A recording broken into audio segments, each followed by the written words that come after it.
नमस्कार, news point लेकर हाजिर हूं मैं राजीव। दोस्तों, दूसरे दौर का मतदान परसों सुबह होना है और अब उसके लिए आज जिस वक्त हम ये चर्चा कर रहे हैं, प्रचार थम गया है। लेकिन कांग्रेस के कारण बीजेपी में जो तूफान मचा हुआ है, जी हां, सही सुन रहे हैं आप, कांग्रेस के कारण यानी कांग्रेस की वजह से बीजेपी में जो तूफान मचा हुआ है वो शायद अब 4 जून के बाद ही थमेगा। पहले चरण के वोट पड़ने के बाद ही बीजेपी को अंदाजा होने लगा कि इस बार बीच भंवर में उसकी नैया गोते खा रही है और उस भंवर से निकलने के लिए मोदी ने 400 पार की पतवार छोड़कर मुसलमान और मंगलसूत्र के बयानों की पतवार पकड़ ली है। लेकिन यहां भी उन्हें नाव चलाने में मुश्किलें हो रही हैं। कांग्रेस के घोषणा पत्र को लेकर जितनी गलत व्याख्या नरेंद्र मोदी ने की, आज राहुल गांधी ने उसका ठकाठक खुलासा कर दिया है। आइए जरा इस ठकाठक, आखिर मैं क्यों ये शब्द यूज कर रहा हूं, जरा सुन लेते हैं राहुल गांधी के इस ठकाठक बयान को। सुनिए सबसे पहले। हिंदुस्तान के 1% लोगों के पास, 1% लोगों के पास हिंदुस्तान का 40% धन है। यह हालत है, इसीलिए इतनी बेरोजगारी फैल रही है। उन्होंने नोटबंदी की, आपसे कहा काला धन मिटा दूंगा, और पूरा का पूरा फायदा उन्हीं 22-25 लोगों का हुआ। उसके बाद जीएसटी, गलत जीएसटी लागू की, 5 अलग अलग टैक्स, किसानों पर टैक्स लगा दिया। पता नहीं आपको मालूम या नहीं, जितनी जीएसटी आप देते हो उतनी ही जीएसटी अदानी देता है। आप जानते हो इस बात को? नहीं जानते?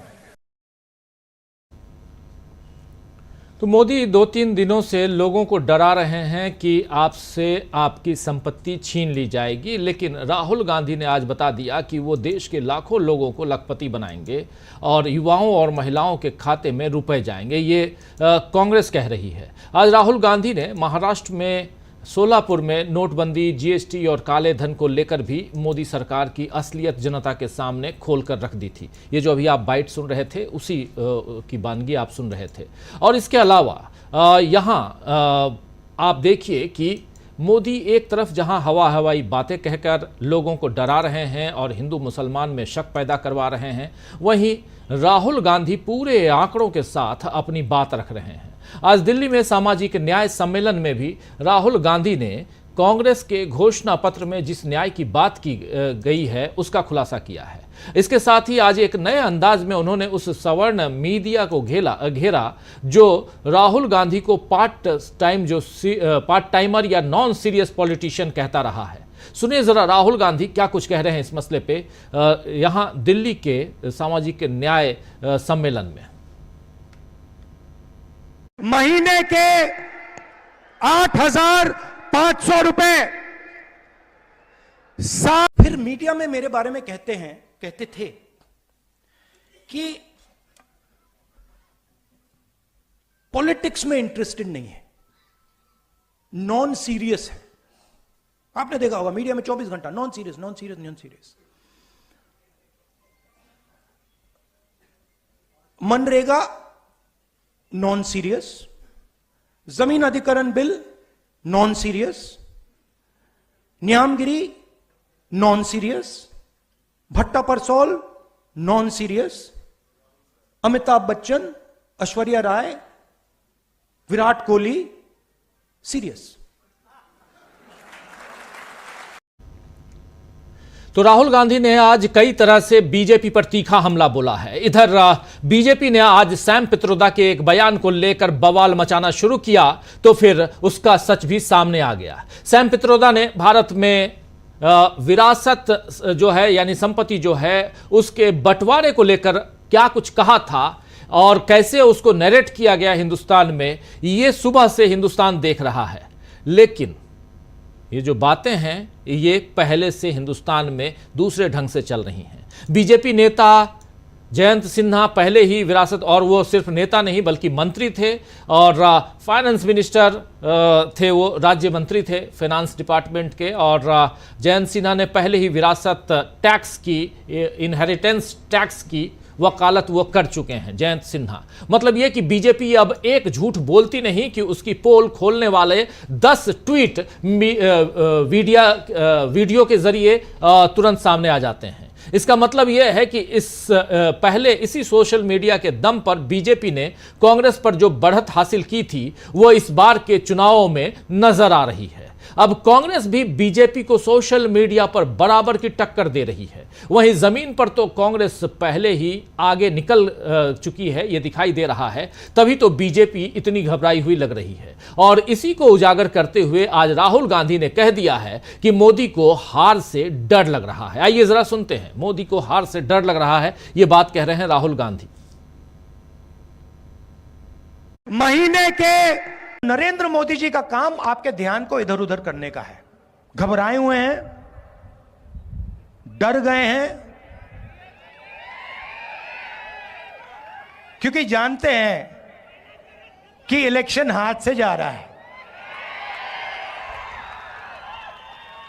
और इलेक्टोरल बॉन्ड्स में इतनी चोरी हुई है कि इलेक्शन के बाद उनकी मुश्किल हो जाएगी। वो जानते हैं कि हिंदुस्तान की जनता बात समझ गई है। वो जानते हैं कि हिंदुस्तान की जनता इस चुनाव में संविधान की रक्षा करने के लिए खड़ी हो गई है। और वो जानते हैं कि हिंदुस्तान की जनता समझ गई है कि नरेंद्र मोदी जी अरबपतियों के नेता हैं, गरीबों के नहीं। जैसे ही मैंने ये देश के एक्सरे की बात की, नरेंद्र मोदी कांपने लग गया। उसकी आदत है, जैसे उसको डर लगता है ना, वो झूठ बोलना शुरू कर देता है। जैसे ही उसको डर लगता है, वो कभी पाकिस्तान की बात करेगा, कभी चाइना की बात करेगा। तो एक के बाद एक झूठ बोल रहा है, मगर इस बार नहीं निकल पाएगा। तो बहुत एग्रेसिव मूड में यहां दिखाई दे रहे हैं राहुल गांधी। 2 दिन का विश्राम, इनकी तबीयत खराब थी, आप जानते हैं फूड पॉइजनिंग के कारण राहुल गांधी 2 दिनों तक चुनाव प्रचार से बाहर रहे। लेकिन उसके बाद आज जब चुनावी मैदान में कूदे हैं तो आप सुन लीजिए, देख लीजिए राहुल कितने एग्रेसिव नजर आ रहे हैं। दूसरी तरफ इतनी ही एग्रेसिव नजर आ रही हैं प्रियंका गांधी। उन्होंने भी, क्योंकि नरेंद्र मोदी जिस प्रकार कांग्रेस को घेरने की कोशिश की है और वो भी झूठ के दम पर, और वहां सच्चाई दिखाते हुए, ये दोनों नेता कांग्रेस पार्टी के राहुल गांधी और प्रियंका गांधी ने भी चुनौती दे डाली है। आइए जरा सुन लेते हैं नरेंद्र मोदी को सीधी चुनौती प्रियंका गांधी क्या कुछ दे रही हैं, क्या कुछ कह रही हैं, सुनिए। मैं मोदी जी को चुनौती देती हूं, इस चुनाव को महंगाई, बेरोजगारी, शिक्षा की सुविधाएं, स्वास्थ्य की सुविधाएं पे लड़ के देखें। इन 10 सालों में क्या किया है आपके लिए, कौन सी तरक्की लाए हैं आपके जीवन में, यहां खड़े होकर यह बताएं। तो ये चुनौती साफ साफ देती हुई यहां प्रियंका गांधी। लेकिन दूसरी तरफ राहुल गांधी सीधे कह रहे हैं कि इनको डर लग रहा है, ये डर गए हैं। और शुरुआत में आपको हमने ठकाठक राजनीति की बात की थी कि कैसे राहुल गांधी सीधे ठकाठक की बात कर रहे हैं। आइए उसको भी सुन लेते हैं, सुनिए। महीने के 8,500 रुपए, साल के 1 लाख रुपए, ठकाठक ठकाठक ठकाठक ठकाठक ठकाठक ठकाठक ठकाठक। पिछले 10 साल नरेंद्र मोदी जी ने 22-25 लोगों के लिए सब कुछ किया है। उन्होंने अरबपति तैयार किए, हम करोड़ों लाखपति बनाने जा रहे हैं। आप 25 अरबपति बनाओ, हम करोड़ों लाखपति बनाएंगे। तो आइए दोस्तों, आज चर्चा करेंगे कि क्या कांग्रेस की ठकाठक रणनीति में बीजेपी बिल्कुल बेहाल हो गई है। कांग्रेस ने दे दी मोदी को बड़ी चुनौती और बीजेपी ने क्यों कर दी है बीच चुनाव में कैसी गलती। और ये बड़ी गलती है क्या, ये सब समझने की कोशिश करेंगे आज इस चर्चा के दौरान। आइए, हमारे साथ जुड़े हुए हैं कुछ वरिष्ठ साथी, उन सबसे आपका परिचय कराऊं। देखिए, यहाँ 5 वरिष्ठ साथी जुड़े हुए हैं। प्रशांत टंडन जी हैं, प्रेम कुमार जी हैं, सुनील शुक्ला जी हैं हमारे साथ, अमलेंदु उपाध्याय जी हैं और मुकेश कुमार सिंह साहब हैं। आप पांचों का स्वागत है, इस्तकबाल है। स्वागत इस्तकबाल आप तमाम दोस्त साथी शुभचिंतक आप सबका जो अब तक जुड़ चुके हैं, जो जुड़ने वाले हैं इस कार्यक्रम में। सुबह से लेकर शाम तक लगातार ये ठकाठक राजनीति के तहत कुछ रणनीतियां बन रही हैं। ये लेकिन ठकाठक रणनीति क्या है? एक तरफ तैयारी होती है कि कल दिन भर कांग्रेस को घेरा कैसे जाए, किसके मुंह में माइक लगाया जाए और वो क्या बक दे, और लेकिन शाम तक बेहाल हो जाते हैं, कुछ और नजर आता है। प्रेम कुमार जी, सीधे आपके पास आना चाहता हूं। इस राजनीति में क्या कुछ दिखाई दे रहा है आपको? चुनाव परसों है, दूसरे दौर का। जी शुक्रिया राजीव जी। देखिए, गौर से देखा जाए तो 2 दिन बाद जो वोटिंग होनी है 26 अप्रैल को, इसमें ज्यादातर सीटों पर कांग्रेस वर्सेस बीजेपी है। इसीलिए नरेंद्र मोदी जी के निशाने पर सीधे कांग्रेस है और पहले चरण से अलग है, पहले चरण के अनुभव के साथ है। पहले चरण में जो उनको हेट स्पीच पर नहीं गए थे और उनका निशाना क्षेत्रीय दल भी थे, लेकिन दूसरे चरण में क्षेत्रीय दल जो है छूट गए नरेंद्र मोदी के निशाने से। तो इससे इंडिया का फायदा क्या हो रहा है कि कांग्रेस तो बीजेपी के साथ में लड़ रही है और पहले से बेहतर करने के लिए लड़ रही है। प्रियंका गांधी ने तो उस पूरे नैरेटिव की हवा ही निकाल दी है और राहुल गांधी भी आज कल के मुकाबले ज्यादा बेहतर तरीके से सामने आए हैं, ये मैं देख रहा हूं। लेकिन दूसरी तरफ जो इंडिया गठबंधन के सहयोगी दल हैं, वो लगातार अपने इलाकों में बीजेपी को एकदम परेशान किए हुए हैं। चाहे तेजस्वी यादव हो, संजय सिंह हो या उद्धव ठाकरे हो, ये सारे लोग। तो इंडिया गठबंधन की ये ताकत जो है कि आपकी रणनीति अगर कांग्रेस पर हमला करने की होगी तो हमारे सहयोगी आपको आपके असहज कर देंगे अपने अपने इलाकों में। ये परवान चढ़ रही है। बीजेपी को झूठ का सहारा लेना पड़ा है कांग्रेस पर हमला करने के लिए। बीजेपी को विश्वास है कि झूठ चलो 40-42 दिन बोल लेंगे, बाद में जब एक बार जीत जाएंगे तो सब ठीक हो जाएगा। लेकिन इस बार वो बात नहीं है कि जीत जाएंगे झूठ बोल करके, क्योंकि नरेंद्र मोदी इतना झूठ बोल चुके हैं कि अब उनके ऊपर लोगों का भरोसा नहीं रहा।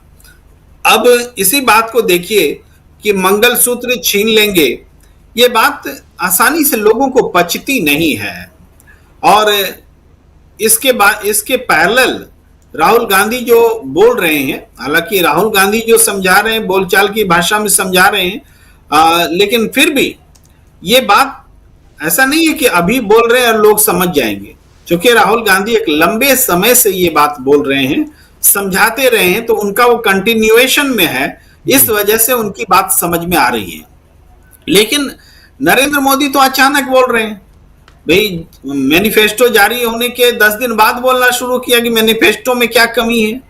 भाई, डॉक्टर मनमोहन सिंह 18 साल पहले क्या बोले थे उसको लेकर के अभी आए और एक अलग किस्म से हिपोथेटिकली एक बात समझाने की कोशिश की कि जो अंबानी अडानी के खिलाफ मुहिम चल रही है उसको उन्होंने एक अलग भाषा देने की कोशिश की कि ये उद्योगपतियों को नहीं, दरअसल आपके जेवर गहनों पर नजर डाले हुए हैं और आपसे छीनना चाहते हैं। अब इसमें जाहिर बात है कि प्रियंका गांधी ने बढ़िया से जवाब दिया कि हम तो 55 साल से शासन में रहे, 70 साल में कभी ऐसा नहीं हुआ कि कोई चीज आपसे छीनी गई हो, आम जनता से छीनी गई हो। लेकिन इसके उलट ये जरूर हुआ कि जब देश को जरूरत पड़ी तो हमारी दादी ने, इंदिरा गांधी ने अपने गहने दे दिए। ये जरूर हुआ कि हमारे माता ने देश को अपना जो मंगलसूत्र निछावर कर दिया, ये जरूर हुआ। तो ये दोनों इमोशनल बातें निश्चित तौर पर जनता को झकझोरती है और उस झूठ के सामने एक मजबूत सच को सामने रखती है। एक तरफ झूठ है, दूसरे तरफ मजबूत सच है, तो ये नैरेटिव वहीं फेल हो जाता है। और ये नैरेटिव फेल हुआ अगर दूसरे चरण में पहले चरण वाली हालत हुई तो कहते हैं ना, चुनाव जब क्रिकेट मैच भी होता है तो कोई ओवर होता है जो जीता या हरा देता है, कोई समय आता है जब वो टर्निंग पॉइंट हो जाता है। तो ये दूसरा चरण अगर बीजेपी हार जाती है तो फिर ये आगे उभर नहीं पाएगी। ये फिर जैसे पहले चरण में 20-22 सीटों तक सिमटती दिख रही है बीजेपी, अगर दूसरे चरण में 55 से आधी भी हो गई, 25-27 पर आ गई, तो बीजेपी फिर अगले बाकी चरणों में वो उभर नहीं पाएगी। ये साफ साफ दिख रहा है, इसीलिए फ्रस्ट्रेशन झलक रहा है। ये झूठ और सच की लड़ाई में पूरा मामला बदल गया है। जी बिल्कुल, झूठ और सच की लड़ाई में पूरा मामला कैसे बदला हुआ नजर आ रहा है, उसकी हम चर्चा कर रहे हैं। और कैसे बीजेपी ने बड़ी गलती बीच चुनाव में कर दी है, ब्लंडर कर दिया है, ये जानने की कोशिश। और कैसे यहां कांग्रेस बारंबार चुनौती दे रही है और उस चुनौती के आगे क्या बीजेपी टिक पाएगी, ये 4 जून को पता चलेगा जब रिजल्ट आएगा। लेकिन उससे पहले समीक्षा जरूरी है। आना चाहता हूं सीधा प्रशांत टंडन जी आपके पास। प्रशांत जी, कैसे आप देखते हैं, क्या यहां से ये चुनाव और इसकी दिशा बदलता हुआ आप देख रहे हैं? आज बैतूल में थे प्रधानमंत्री नरेंद्र मोदी और वहां पर जो बातें कह रहे थे बहुत ही, अगर सुनेंगे तो हास्यास्पद इसलिए लगेगी क्योंकि कह रहे हैं कि कांग्रेस पार्टी संविधान के खिलाफ बात कर रही है, कांग्रेस पार्टी संविधान को तोड़ रही है, बीजेपी उसे जोड़ रही है। राजीव जी, पहली बात तो ये कि ये लोगों का, जनसंख्या का दिमाग मतदान के चरणों के हिसाब से उसकी बनावट नहीं है। सब एक जैसा सोचते हैं। तो जो मोमेंटम और जो दिशा पहले चरण ने ले ली, वो ही अब टोन आगे के चरणों में सेट होगा। आपका हमारा ये वीडियो सभी चरणों में जा रहा है जी, ऐसा नहीं है कि दूसरे चरण में ही जा रहा है केवल। तो ये जो वो भौगोलिक वो है, लेकिन आसपास की कंस्टिट्यूंसीज हैं, वो सब लोग उसी तरीके के सेंसिटिविटीज़ में शामिल हैं, पहली बात। तो दूसरी बात राजीव जी, कि मुझे जो बीजेपी का कैंपेन पिछले 5 दिन का अगर आप देखिए मोदी साहब की स्पीच, तो वो बड़े एक्सपेरिमेंट करते हुए दिखाई दे रहे हैं। एक्सपेरिमेंट ये कि वो लगातार उस बात पे कि सैम पिट्रोडा ने क्या कह दिया, राहुल गांधी ने क्या कह दिया, कांग्रेस के मैनिफेस्टो पे क्या है, यानी पूरा का पूरा जो आश्रित है इनका कैंपेन, वो कांग्रेस पार्टी के ऊपर है और उसमें भी होमवर्क की कमी रहती है। तो पहली बात कि कंसिस्टेंसी नहीं है कैंपेन में, कि सेकंड चरण में आपको किन मुद्दों पर आगे ले जाना है। एक भी आप बता दें कि सेकंड चरण, दूसरे चरण के मतदाता को नरेंद्र मोदी जी ने क्या विकल्प दिया? क्या सेकंड चरण का मतदाता सैम पिट्रोडा ने अमेरिका से क्या कह दिया उसके आधार पर वोट देगा? तो अलग तो कोई कंसिस्टेंसी नहीं है। आप कांग्रेस का अगर देखिए, विपक्षी पार्टियों का, तो उनके कैंपेन में कंसिस्टेंसी है कि उनको क्या मुद्दे उठाने हैं। राहुल गांधी की बाइट आप रोज चलाते हैं अलग अलग जगहों से, और आप देखिए कि राहुल गांधी की जो साउंड बाइट है वो अलग अलग जगहों पे है, लेकिन वो 3-4 जो बड़े मुद्दे हैं, चाहे जातिवार जनगणना है, चाहे वो नौकरियों का मामला है, चाहे वो वेल्थ का रीडिस्ट्रीब्यूशन है, संपत्ति का बंटवारा है, राष्ट्रीय संपत्ति का, संसाधनों का, उस पर टिका हुआ है उनका कैंपेन। मोदी साहब का कैंपेन कभी हिंदू मुसलमान जाता है, कभी वो मंगलसूत्र पे जाता है, कभी वो सैम पिट्रोडा के उस बयान पर चला जाता है जो खुद मोदी सरकार 2019 पे उसको लाना चाहती थी, उस कानून को। जी, पूर्व वित्त मंत्री जयंत सिन्हा का बयान है जो आज सोशल मीडिया पे घूम रहा है, उस वक्त की मीडिया की रिपोर्ट्स हैं। तो ये सारे चीज़ें से लगता है कि मोदी साहब का जो कैंपेन है उसके कोई एक जो मैसेजिंग है, तो वो मैसेजिंग कंसिस्टेंट नहीं है और वो एक स्पष्ट संदेश नहीं दे पा रहे हैं। अब वो कोई भी कैंपेन उनका 2 घंटे से ज़्यादा टिकता नहीं है। जी, आज ही आप देखिए कि उन्होंने सैम पिट्रोडा का उठाया और 1-2 घंटे के अंदर बौछार लग गई उस बयानों की कि जो खुद बीजेपी के नेताओं के बयान हैं। बीजेपी के तमाम नेताओं को अपने पुराने ट्वीट डिलीट करने पड़े क्योंकि उन्होंने उस कानून के समर्थन में ट्वीट किए हुए थे कि हम सरकार में आएंगे तो ये संपत्ति कर, जो पैतृक संपत्ति कर है वो लगाएंगे, और बाकायदा अमेरिका का एग्जाम्पल दिया। तो इसलिए लगता है कि जो मोमेंटम पहले चरण में बना वो मोमेंटम दूसरे चरण में बाकी रहेगा। एक दूसरा चीज़ कि राजीव जी, मैं लोगों से बात करता हूँ, बाहर निकलता हूँ तो तमाम लोगों से, जनता के बीच में बहुत अवेयरनेस है। वो सच झूठ का अंतर जान रहे हैं, उस मीडिया को भी पहचान गए कि वो झूठ बोलता है। इसलिए आप देखिए कि मंगलसूत्र का पूरा कैंपेन उल्टा पड़ गया, संविधान का पूरा कैंपेन उल्टा पड़ गया, और उसी व्हाट्सएप का शिकार हो गया जिस व्हाट्सएप से अफवाह फैलाते हैं। क्योंकि बीजेपी के तमाम समर्थकों ने व्हाट्सएप में इन संदेशों को बुरी तरीके से फैलाया कि संविधान को बदलेंगे और आरक्षण खत्म करेंगे। वो आरक्षण खत्म करने की बात गांव-गांव, मोहल्ले-मोहल्ले चली गई व्हाट्सएप के जरिए, इन्हीं के समर्थकों के द्वारा।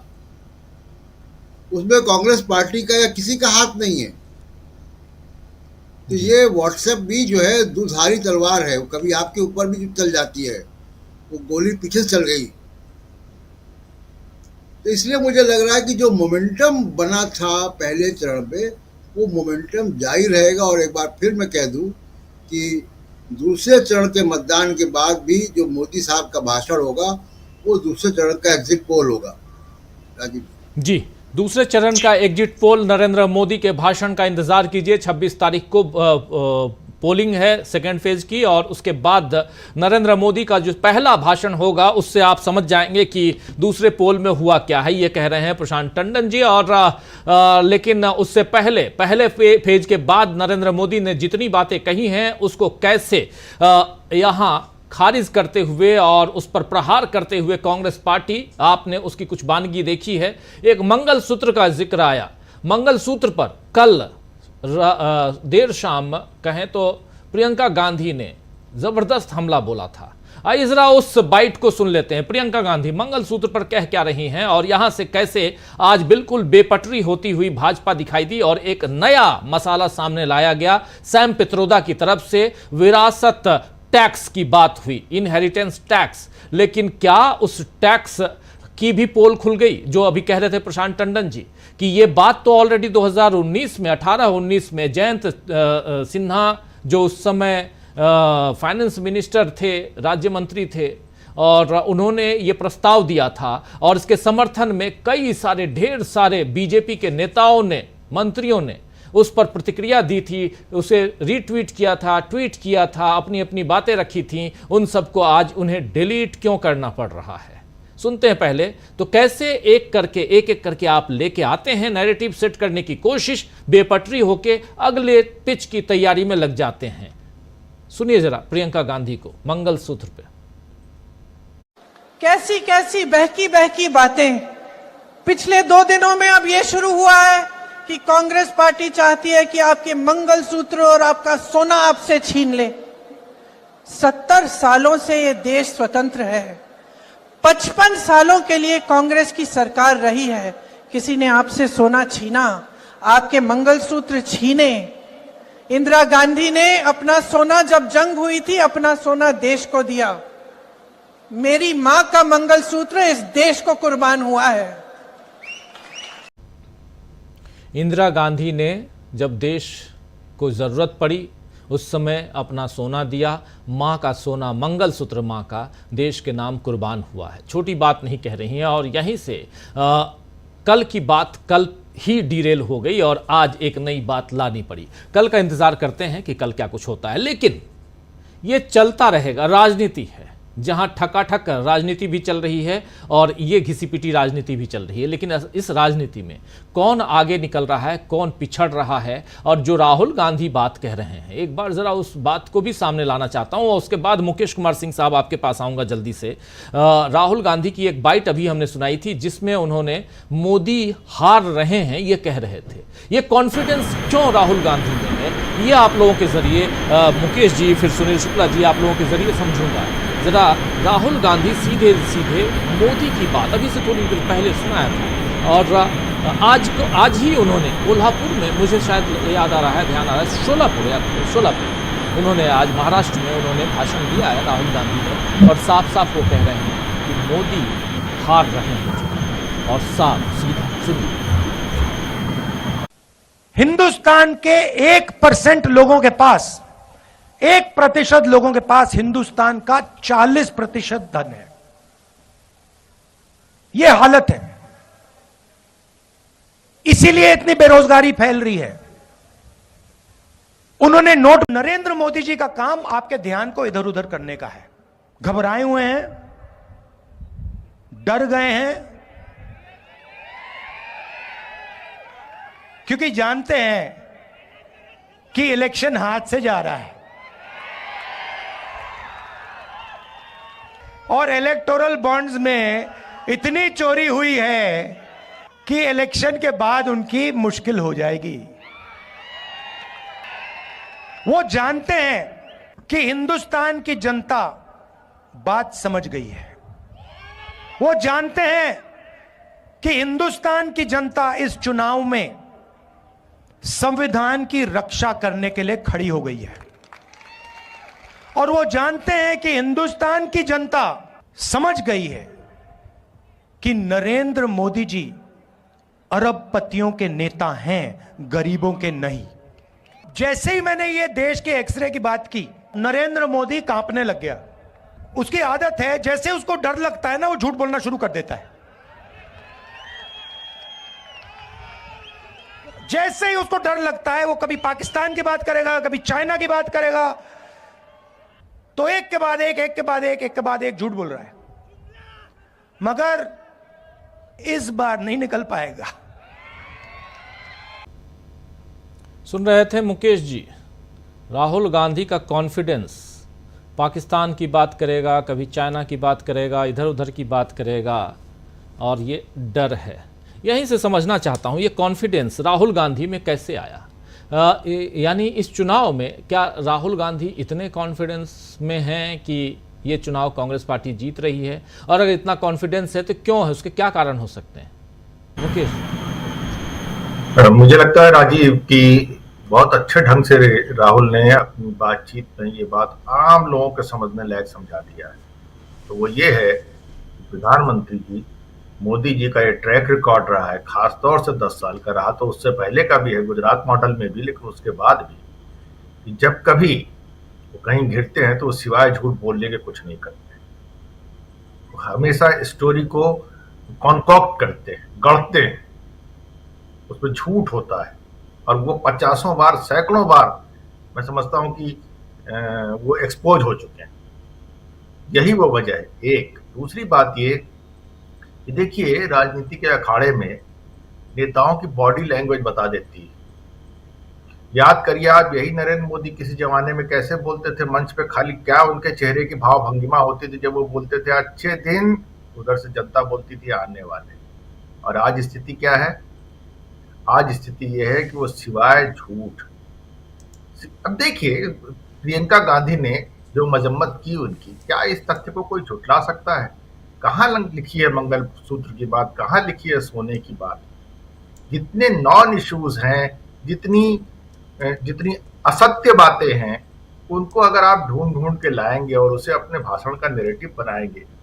दूसरी जो सबसे बड़ी कमजोरी है नरेंद्र मोदी की, और जो स्ट्रेंथ बन के दिख रही है राहुल गांधी की, नरेंद्र मोदी का भाषण, उनका चुनाव प्रचार मुख्य रूप से कांग्रेस पर झूठी बातों को लेकर के हमला करने का है, कांग्रेस से देश के लोगों को डराने का है। डरो कांग्रेस से, भागो इससे, डर के कहां हो, मेरी गोदी में आके बैठ जाओ। दूसरी तरफ राहुल गांधी का जो नैरेटिव है वो ये बताता है, या कांग्रेस पार्टी का ये नैरेटिव है, वो कहता है साफ साफ कि देखिए नरेंद्र मोदी को आपने जो वक्त दिया, 10 साल दिया, आप देखिए, आप एग्जामिन कीजिए कि 10 साल में उन्होंने आपके लिए किया क्या, क्या नहीं किया, कितना किया, कैसा किया, इसको एग्जामिन कीजिए। और दूसरी तरफ अपनी पॉजिटिव बातों को, अपने मैनिफेस्टो की पॉजिटिव बातों को, अपनी राजनीति की पॉजिटिव बातों को सामने रखते हैं। यानी अगर आप कांग्रेस पार्टी पर एतबार करेंगे, हमें वोट देंगे, तो देखिए, जान लीजिए हम आएंगे तो क्या करने वाले हैं या क्या करने की हम बात कह रहे हैं। नरेंद्र मोदी के पास वो कहने को है ही नहीं, और वो जो कह रहे हैं वो बिल्कुल इमेजिनेटिव चीजें हैं। विकसित भारत बनाएंगे, मोदी की गारंटी होगी, ये सब इसके लिए एक शब्द है, लंबी लंबी फेंकना, लंतरानी है ये जी। सीधी सी बात यह है कि अगर अपोजिशन एक बहुत बड़ा मुद्दा बेरोजगारी को, महंगाई को, संविधान, अब देखिए संविधान की बात मैं यहां जोड़ना चाहता हूं, एक चीज खींच के लाना चाहता हूं। आप सोच के देखिए कि सूरत के जो 18 लाख के आसपास मतदाता हैं, उनको क्या लग रहा होगा कि उनके साथ संवैधानिक गतिविधियां हो रही। 11 लोग चुनाव में नामांकन भरते हैं, उनमें से चलिए मान लिया मैंने कि साहब कांग्रेस पार्टी और उसके नेताओं ने और उसके डमी कैंडिडेट ने भी बहुत सारी गड़बड़ियां की। बाकी लोगों ने क्या किया? बाकी 8 लोगों ने क्या किया? आपने किसको पैसा खिलाया, किसके कनपटी पे बंदूक तान दी, पिस्तौल तान दी और कहा कि नहीं नाम वापस ले लो? ये क्या डेमोक्रेसी को आप स्ट्रेंथन कर रहे हो? क्या आप जनता से उसका वोट देने का अधिकार छीन करके डेमोक्रेसी खड़ी कर रहे हो, मजबूत कर रहे हो? संविधान की हत्या नहीं थी और क्या है? दूसरी तरफ हम देख रहे हैं कि चुनाव आयोग, आप देखिए जैसा भाषण प्रधानमंत्री दे चुके हैं, जिस तरह की शिकायत हुई है, मैंने पहले भी यहां कहा था कि चुनाव आयोग की तरफ से अभी तक क्या प्रधानमंत्री को नोटिस भी दिया गया है कि आपके खिलाफ क्यों नहीं कार्रवाई होनी चाहिए? आप अपने स्पष्टीकरण दीजिए, सफाई दीजिए। सो कॉल नोटिस जिसे हम लोग कहते हैं, कुछ हुआ है? क्यों नहीं हुआ? क्योंकि चुनाव आयोग को आपने वो जो संवैधानिक संस्था थी उसको आपने नष्ट भ्रष्ट कर दिया, खत्म कर दिया। मैं नहीं समझता कि देश में किसी व्यक्ति को जिसको 2 पैसे की समझ होगी उसको अपने मौजूदा चुनाव आयोग पे, उसकी निष्ठा पे, उसके काम पे यकीन होगा। ये इससे ज्यादा अब और क्या आप संविधान की हत्या करेंगे? ये संवैधानिक संस्था है, चुनाव आप ऐसे करवा रहे हैं, आपका चुनाव आयोग चुनाव ऐसे करवा रहा है। सुप्रीम कोर्ट की आज की जो हेयरिंग है, जो डेवलपमेंट है, ऐसा लग रहा है जैसे कि बीबीपीएटी के ऊपर अंदर खाने कुछ मैनेज हो गया है। सुप्रीम कोर्ट को जो डायरेक्शन देना चाहिए, जो फैसला देना चाहिए, नहीं दे रहा है, दबा के बैठे हुए हैं इस चीज को। बहुत दुखद है ये। यानी कि अगर आप ऐसा ऐसा ऐसा ऐसा देश बनाना चाहते हैं जिसमें कि तानाशाही का हर तत्व मौजूद हो जी, और फिर कहें कि नहीं साहब कांग्रेस पार्टी ने ये गड़बड़ कर दिया, वो गड़बड़, अरे भाई कांग्रेस पार्टी ने गड़बड़ कर दिया तो आपने किया क्या? आप सदियों से ये कहते आ रहे हो कि कांग्रेस पार्टी महाभ्रष्ट है। आप 10 साल सत्ता में रहे, आप बताइए आपने कितने कांग्रेसियों को जो है उस भ्रष्टाचार के लिए जेल में ठूस दिया? हो तो उल्टा गया, आपने जिनके जिनके बारे में भ्रष्टाचार की बातें की थी उन सबको ले आए अपनी लॉन्ड्री में, आपने शिफ्ट कर दिया, धो लिया। क्या जनता को ये नहीं दिख रहा है? बिल्कुल दिख रहा है। और यही है वो कॉन्फिडेंस की वजह। कॉन्फिडेंस की वजह यह है कि अगर विपक्ष जिन बातों को चुनाव का मुद्दा बनाना चाहती है, महंगाई, बेरोजगारी, इन चीजों के बारे में आपके पास अल्फाज नहीं है कि आप बोल सकें, आप खामोश हैं। जैसे लगता है कि जैसे देश में ये समस्या है ही नहीं। आप ये भी कह सकते हैं कि हाँ साहब हमने ये किया। बेरोजगारी किसी भी विकसित अर्थव्यवस्था में एक अस्थायी फैक्टर होता है, इसमें कोई दो राय नहीं। लेकिन बेरोजगारी कितनी मैनेजेबल है, घट रही है कि नहीं घट रही है, या बेतहाशा बढ़ रही है? और अगर बेतहाशा बढ़ रही है तो वैसी स्थिति में एक पार्टी जो सत्ता में आना चाहती है उसके पास क्या प्रोग्राम है, क्या पॉलिसी है, और दूसरी तरफ दूसरी पार्टी के पास जो सत्ता में बनी हुई है उसके पास क्या क्या क्या कहने को, बताने को क्या है? ये है वो बातें जिसकी वजह से कि साफ साफ आप देखिए कि प्रधानमंत्री की बातों में, बीजेपी के बड़े नेताओं की बातों में बौखलाहट है। नॉन इश्यूज को ढूंढ के ला रहे हैं। क्यों? मुझे लग रहा है नहीं जी इससे कांग्रेस को हम नुकसान पहुंचा देंगे। वो निकल गई ये चीज उनके हाथ से। और ठीक कह रहे हैं हम, प्रेम कुमार जी भी और प्रशांत जी भी, कि जो मोमेंटम बन चुका है वो मोमेंटम हवा में नहीं बना हुआ है, ये जनता का मोमेंटम है। क्योंकि विपक्ष के तो आपने वैसे प्राण ले लिए। विपक्ष तो आपके हिसाब से आपने उसका ऐसा हिसाब कर दिया है, किसी पार्टी को चुनाव में लड़ रहे हैं, आपने उसका खाता सीज कर दिया। जो पार्टियां चुनाव में लड़ रही हैं विपक्ष की तरफ से, आपने उनके मुखिया को, उनके मुख्यमंत्री को उठा करके जेल में डाल दिया। आप देखिए कि ऐसी ऐसी कितनी, आपका चुनाव आयोग देखिए निहायत भ्रष्ट। मैं डंके की चोट पे ये अल्फाज इस्तेमाल करना चाहता हूं इस देश के चुनाव आयोग के। चुनाव आयोग खुद अपने आप में निहायत भ्रष्ट और पतित है। अगर उसको ये नहीं दिख रहा है कि ब्लैटेंट वायलेशन क्या होता है मॉडल कोड ऑफ कंडक्ट का, छोड़िए मॉडल कोड ऑफ कंडक्ट को, वो कह सकते हैं कि हाँ साहब ये तो एक डायरेक्टिव प्रिंसिपल की तरह है। अरे भैया तुम्हारे पास आरपी एक्ट तो है, रिप्रेजेंटेशन ऑफ पीपुल्स एक्ट तो है, जनप्रतिनिधित्व कानून तो है, उसके प्रोविजंस तुम्हें क्यों नहीं दिख रहे हैं? अगर सूरत में कांग्रेस के उम्मीदवार ने, जिसके पर्चे को आपने खारिज किया है, वहां के रिटर्निंग ऑफिसर ने अगर उसने फोर्जरी की है, तो where is the action from the government? और चुनाव आयोग की तरफ से एक्शन कहां है, क्यों नहीं है? क्या उसके खिलाफ एफआईआर दर्ज हुई है? क्या उसे अरेस्ट किया गया? ये बाकायदा आपने वहां ऑपरेशन निर्विरोध चलाया और उसके माध्यम से आप क्या इस देश को मजबूत करके दिखा दोगे? संभव ही नहीं है। ये तमाम छोटी छोटी बातें और जनता जो महसूस कर रही है, जो देख रही है कि किस तरीके से इतनी स्ट्रांग पार्टी जिसको इतना अच्छा मैंडेट मिला है, लगातार मिलता रहा है 14 और 19 में, वो पार्टी कैसे बौराई हुई है, बौखलाई हुई है। क्यों भाई? आपके पास अपनी उपलब्धियों को शोकेस करने के लिए चीजें क्यों नहीं है? जी, आपको ये क्यों नहीं पता है कि जो आप बोल रहे हो उसका बैकग्राउंड क्या है? क्योंकि आपके जहन में ये बैठा है कि हम जनता को ये केन प्रकारेण बुद्धू बना लेंगे, चीट कर लेंगे, धोखा दे देंगे, उसको जो बताएंगे वही उसके समझ में आ गया। जनता के पास तो अपनी कुछ बुद्धि समझ अकल है नहीं, अदरवाइज आप कैसे ऐसा कर सकते हैं? आप सोचिए कि जिस कानून को सुप्रीम कोर्ट ने असंवैधानिक बता दिया, असंवैधानिक से बड़ी और कोई चीज नहीं हो सकती, वो सुप्रीम चीज है। इलेक्ट्रल बॉन्ड की मैं बात कर रहा हूं, उस कानून को आप कह रहे हैं कानून तो बहुत अच्छा था। भाई अच्छा था तब जब तुमने बनाया था, मान लिया हमने, तुमने जब पास कराया तब भी अच्छा था, जब तक ये लागू रहा तब भी। लेकिन एक बार अगर सुप्रीम कोर्ट ने कह दिया कि असंवैधानिक है, वही नहीं जो आपने और दूसरे 4-5 कानूनों में जो अमेंडमेंट्स किए उसको भी असंवैधानिक बताया गया, उसके बाद तो आपको शर्म आनी चाहिए थी। आप कह रहे हो, आपकी वित्त मंत्री कह रहे हैं कानून बहुत अच्छा था, हम आएंगे दोबारा इसको लागू करेंगे। क्या जनता को ये समझ में नहीं आ रहा है? और यही वजह है कि राहुल गांधी इतने कॉन्फिडेंट दिख रहे हैं, क्योंकि उन्हें भी जनता की पल्सेस की, जनता की फीलिंग की भनक मिल रही है, जानकारी मिल रही है। सियासत ऐसे ही थोड़ी होती है, उनको भी पता चल रहा है कि हमारे सामने जो समर्थक बैठे हैं वो कितने सच्चे हैं, कितने बनावटी हैं।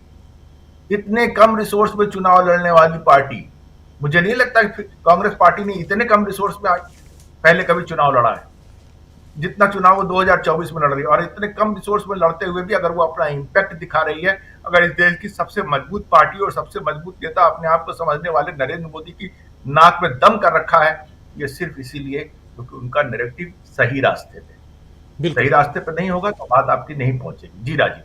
जी बिल्कुल बिल्कुल। कांग्रेस के नैरेटिव और उसके अलावा बीजेपी और पिछले 2-3 दिनों से जो हमलावर है बीजेपी खासकर कांग्रेस पे, और कांग्रेस भी उसका मुंहतोड़ जवाब दे रही है। और क्या ये कांग्रेस और बीजेपी के बीच जो पिछले 3-4 दिनों से चल रहा है, ये सेकेंड फेज के लिए हो रहा है या ओवरऑल ये इसी गति से हम इस चुनाव को आगे जाते हुए देखेंगे? जरा आना चाहता हूं सुनील शुक्ला जी, कैसे इसकी समीक्षा आप करेंगे? क्या कुछ आप देख रहे हैं पिछले 5 दिनों से? 19 तारीख के बाद से नरेंद्र मोदी ने अपने ट्रैक को बिल्कुल चेंज कर लिया है और इस ट्रैक पे जितनी बातें निकल के आ रही हैं उसमें मैक्सिमम बातें झूठ के इर्द गिर्द दिखाई देती हैं। धन्यवाद राजीव जी। एक तो नकारात्मकता के साथ हम अपने चुनाव अभियान को चला नहीं सकते। 10 साल सत्ता में रहने के बाद अगर आप केवल विपक्ष की और खासतौर से कांग्रेस की आलोचना के आधार पर अगर आप जन समर्थन हासिल करना चाहते हैं तो ये संभव नहीं है। दूसरी बात, तथ्यहीन बातें करके आप लोगों को आकर्षित नहीं कर सकते। अब तो तुरंत लोग क्रॉस चेक कर लेते हैं ना। अगर आप कहते हैं कि मंगलसूत्र छीन लेगी कांग्रेस और उसकी तैयारी कर रही है, तो 50, जो प्रियंका गांधी ने कहा कि 50 साल हम शासन में थे, क्या किसी का छीना? किसी की कान की बाली भी छीनी, मंगलसूत्र तो बड़ी चीज है, ये तो सबके निगाह में है। 3-3, 4-4 राज्यों में इसकी सरकार है, क्या कहीं छीन लिया? कहीं नहीं छीना। तो अगर आप जो बात कहते हैं वह तथ्यहीन है। आप बात करते हैं कि आप कांग्रेस अनुसूचित जात अनुसूचित जनजाति का आरक्षण छीन करके मुसलमानों को देना चाहती है। मतलब आप हिंदू मुसलमान जो आपका बहुत पेट विषय रहा है उस पर आप उतर आए। तो क्या कांग्रेस ने कहीं भी अनुसूचित जात अनुसूचित जनजाति का आरक्षण छीन करके मुसलमानों को दिया है अपने केंद्र के शासनकाल में या राज्यों के शासनकाल में? बीजेपी ने तो दिया है। बीजेपी ने कर्नाटक में जब देवेगौड़ा साहब की सरकार थी जिसका वो समर्थन कर रही थी, उस समय पिछड़ों का आरक्षण छीन करके इन्होंने किसको दिया था? छीना नहीं छीना इन्होंने। और जो पिछली बार आपने कहा कि जो कांग्रेस की सरकार ने अल्पसंख्यकों का आरक्षण दिया, अल्पसंख्यकों का आरक्षण दिया था, मुसलमानों का आरक्षण नहीं दिया था, उसको हमने वापस ले लिया। लेकर के दिया किसको आपने? क्या अनुसूचित जात अनुसूचित जनजाति को दिया? आपने वो का लिंगा और लिंगायतों को दिया। और भी कब दिया? जब चुनाव सिर पे आ गया। अपने 4 साल के शासनकाल में तो आपको याद नहीं आया हो। ये जितनी चीजें हैं वो सबके सामने है, इसलिए आप इस विषय यह जनता स्वीकार नहीं कर सकती। तीसरी बात अगर आप बात कीजिए, जब चुनाव अभियान शुरू हुआ था तो प्रधानमंत्री जी के 2 प्रिय विषय थे, एक था वंशवाद और दूसरा था भ्रष्टाचार। उन्होंने कहा कि तमाम भ्रष्टाचारी मुझको हटाने के लिए एक हो गए। और दूसरी बात उन्होंने कही थी कि वंशवाद से योग्यता के साथ समझौते होते हैं या योग्यता उपेक्षित हो जाती है। चुनाव के शुरुआत में इन्होंने 2 विषयों को बड़ी तेजी से चलाया, लेकिन जब वो जमुई में प्रचार करने जाते हैं तब वो वंशवाद उनको याद नहीं आता। एक शब्द अपने पूरे भाषण में नहीं कहा उन्होंने। जो भ्रष्टाचार का इशू था वह इलेक्टोरल बॉन्ड सामने आते ही वो एकदम बिखर गया, पूरा का पूरा बिखर गया कि भ्रष्टाचार हुआ कहां पे है और सबकी आंख के सामने हुआ है। कोई 10 साल में अगर कहीं भ्रष्टाचार कांग्रेस ने किया था तो 10 साल में साबित होना चाहिए था। आपकी आलोचनाएं कांग्रेस के इसलिए नहीं चल सकती लोगों की निगाह में कि अगर यह आरोप आपके सही हैं या ये आरोप आपके गंभीर हैं तो 10 सालों में यह साबित हो जाने चाहिए थे। आप सत्ता में थे, आप इन चीजों को सामने ला सकते थे। अब यह बयानबाजी का विषय नहीं रह गया कि कांग्रेस ने कोई भ्रष्टाचार किया, कांग्रेस ने संवैधानिक प्रावधानों का उल्लंघन किया, संविधान ने कांग्रेस ने अनुसूचित जाति अनुसूचित जनजाति के अधिकार छीन लिए, कांग्रेस ने मुसलमानों को संसाधन सौंप दिए। अगर ये बातें थी तो 10 साल में प्रमाणिक तरीके से सरकार को सामने लाना चाहिए था। 10 साल तो आप बोले नहीं किसी विषय पर, अब आप अचानक किन विषयों में बोलने लगे। तो यह आलोचना, यह नकारात्मकता आपके चुनाव को चढ़ा नहीं सकती, संभव नहीं है। दूसरी तरफ जो काम 2014 में बीजेपी ने किया था वह काम इस 2024 के इलेक्शन में इंडिया गठबंधन या कांग्रेस कहीं लेकर के आई है। वो सब कुछ विकल्प लेकर के आई है। वो ये कह रही है कि हम गरीबी दूर करने का प्रयास कैसे करेंगे। अगर राहुल गांधी ये कहते हैं कि आज 1% लोगों के पास 40% संपत्ति है जी, तो लोगों को यह सवाल पूछना पड़ेगा कि क्या यही रेशियो कांग्रेस के शासनकाल में था? जब राजीव गांधी प्राइम मिनिस्टर थे तब भी यही रेशियो था? क्या नरसिम्हा राव जी प्राइम मिनिस्टर थे तब भी यही रेशियो था? जब यूपीए 1 या यूपीए 2 शासन में था तब भी यही रेशियो था? यह संपत्ति के जो लोगों के बीच में आर्थिक खाई थी, उस आर्थिक खाई को पाटने की कोशिश की गई थी। ये लोग आज विश्लेषण कर रहे हैं। बीजेपी तो इसका कोई काउंटर नहीं कर पा रही है क्योंकि तथ्य था ही नहीं। और ये जो आर्थिक विषमता है, इस आर्थिक विषमता को दूर करने के लिए जो कांग्रेस ने कोशिश की थी वो सबके सामने है। राहुल गांधी के द्वारा जो आरोप लगाए जा रहे हैं वह उन आरोपों का जवाब कांग्रेस बीजेपी के पास नहीं है। अगर ये कांग्रेस या इंडिया दल समूह ये कहता है कि बेरोजगारी दूर करना हमारी प्राथमिकताओं में, वो ये नहीं, वो किसी आलोचना नहीं कर रहा। वो कहते हैं कि बीजेपी की सरकार ने इस पर ध्यान नहीं दिया, इसकी उपेक्षा की, बेरोजगारी को बढ़ने दिया और हमारा प्लान ये है कि हम कैसे बेरोजगारी को दूर करेंगे जी। वो ये कहते हैं कि किसानों की आय दोगुनी करने की बात इन्होंने कही थी, इन्होंने नहीं किया। हम एमएसपी को कानूनी अधिकार देंगे जो किसानों की मांग है। वो ये कहते हैं कि अर्थव्यवस्था को हम मजबूत करेंगे, लोगों की जेब में पैसा होगा। ये टकाटक की जो बात हो रही है यह कि आपकी जेब में पैसा होगा, एक नागरिक के पास पैसा होगा, और जब आपकी जेब में पैसा होगा तब अर्थव्यवस्था में आपका योगदान होगा, बाजार में मांग बढ़ेगी, लोगों की क्रय शक्ति बढ़ेगी और अर्थव्यवस्था आपकी मजबूत होगी। भारतीय जनता पार्टी इसकी बात नहीं करती। भारतीय जनता पार्टी जिन चीजों की बात करती है उसको आप भौतिक रूप से कुछ भी उसका सत्यापन नहीं कर सकते। राष्ट्र का गौरव बढ़ गया। अरे राष्ट्र का गौरव घटा कब था? इस चीज का कोई आपके पास कोई बैरोमीटर नहीं है कि आप ये कहें कि साहब ये देखिए बढ़ा हुआ गौरव यह है और घटा हुआ गौरव यह है।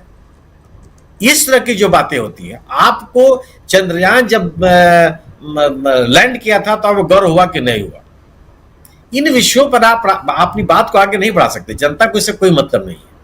और आप इस पे भी समझिए कि जैसे मैं तो गृह मंत्री जी का भाषण सुनता हूं कि वो 3 बातें कहते हैं।